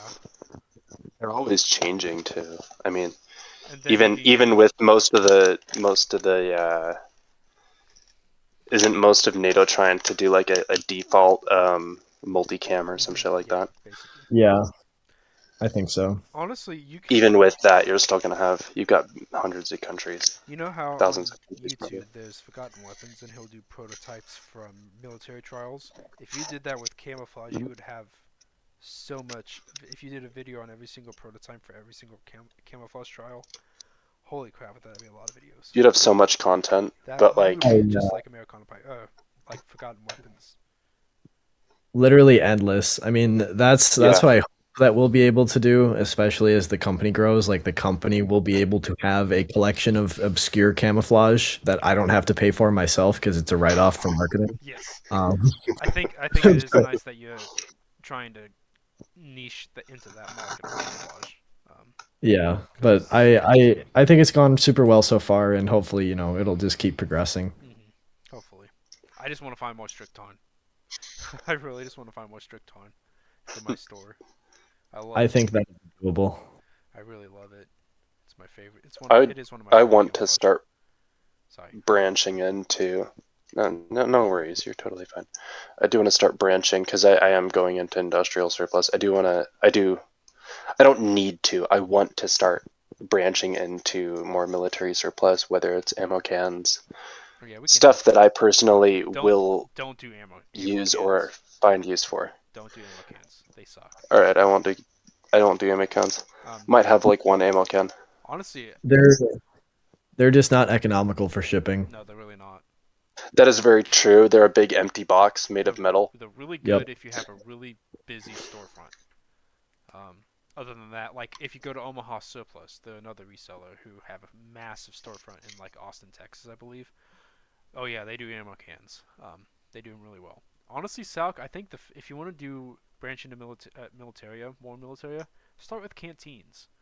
As a lot of the canteens, you could easily say, hey, this works with gas masks. It's a good way to lead into that. I like that. I need to do British canteens specifically for stuff. Pattern 58 British canteens. The company East-West Germany, they have them for about I can't remember how many euros, but they do have a bunch of those Type 58 canteens. It's the little black like egg-looking ones. I haven't seen any of those in the United States. That might be something you could do. Do you know if they have the Avon gas mask drinking adapter on them? I have no fucking idea. Because Avon's stupid. No offense to Avon, but all the homies hate Avon. They have a stupid drinking system. You'll hear me complain about that. I might give you my login credentials so you can see what they have. All right. Just because I want you to succeed. But yeah, I do think canteens would be good for you to start on. I was thinking about that the other day. I like that. That's a good bags and then webbing and gear. Since I think personal protective equipment is. I mean, so I do not have the memory. My memory is terrible. I don't know if you know this, Yeah, I've but my noticed. memory is terrible. I've noticed. So stuff like uniforms, anything with like super fancy designations, I do not remember. Like this MSA. I don't know how you remember this with gas masks. I really don't. I'm like, how do you tell the difference Because between all these MSA millennial variances? so there's because I've got the Millennium and the Advantage. That's because specifically those two because they look exactly the same. Specifically those two because I've had friends buy Advantage. I don't know if Butch was here to see Banana. I don't think anybody else saw Banana in here, but it was a old Discord friend. I think Butch saw Banana. Anyways, he tried to buy a Millennium and bought a broken Advantage 1000. Advantage 1000, no offense to MSA, but are useless for prepping. They've got a MSA bayonet filter. You can't do threaded anything. Outserts look like garbage on them. But that's why I know the difference between those. Probably. I don't know. Some stuff sticks, some stuff doesn't, to be honest. Yeah, I don't like that gas mask. That's a U.S.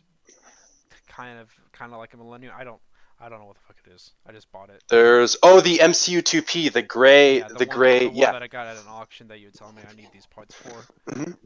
If I didn't look at it, I would have told you it's a Millennium. Those newer gas masks, I can't tell shit about. The old ones, I'm good at. Sort of.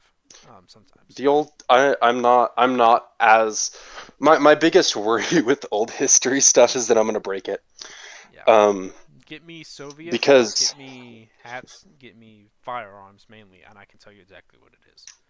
Uniform, camouflage, gas mask,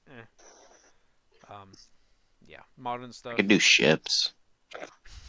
I'm good at tanks. I'm good at firearms. It's been a Yeah, long. Butch is amazing at ships. Well, let's break into the international arms dealing market and start selling tanks. Okay. Hell yeah, dude! You can buy. I've looked into. Hey, it. I've looked into. Have you looked on Alibaba? You can buy tanks and military vehicles on Alibaba. Like, I was actually talking seriously. to a Ukrainian guy. Seriously. I was actually talking to a Ukrainian guy, and he was telling me once this war is over, he's going to start collecting scrap parts from all these vehicles and sending them over here.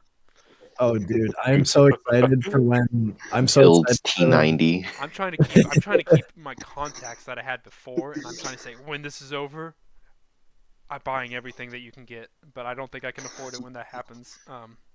Cool thing is, My Ukrainian Russia's probably not going to be lasting too much longer, from the news I've been reading. I would hope. My live got taken down because I said all the homies hate Russia. That's nothing compared to what I said. And they invaded 2 days later. Yeah, it took 2 days to get it back up. That's funny.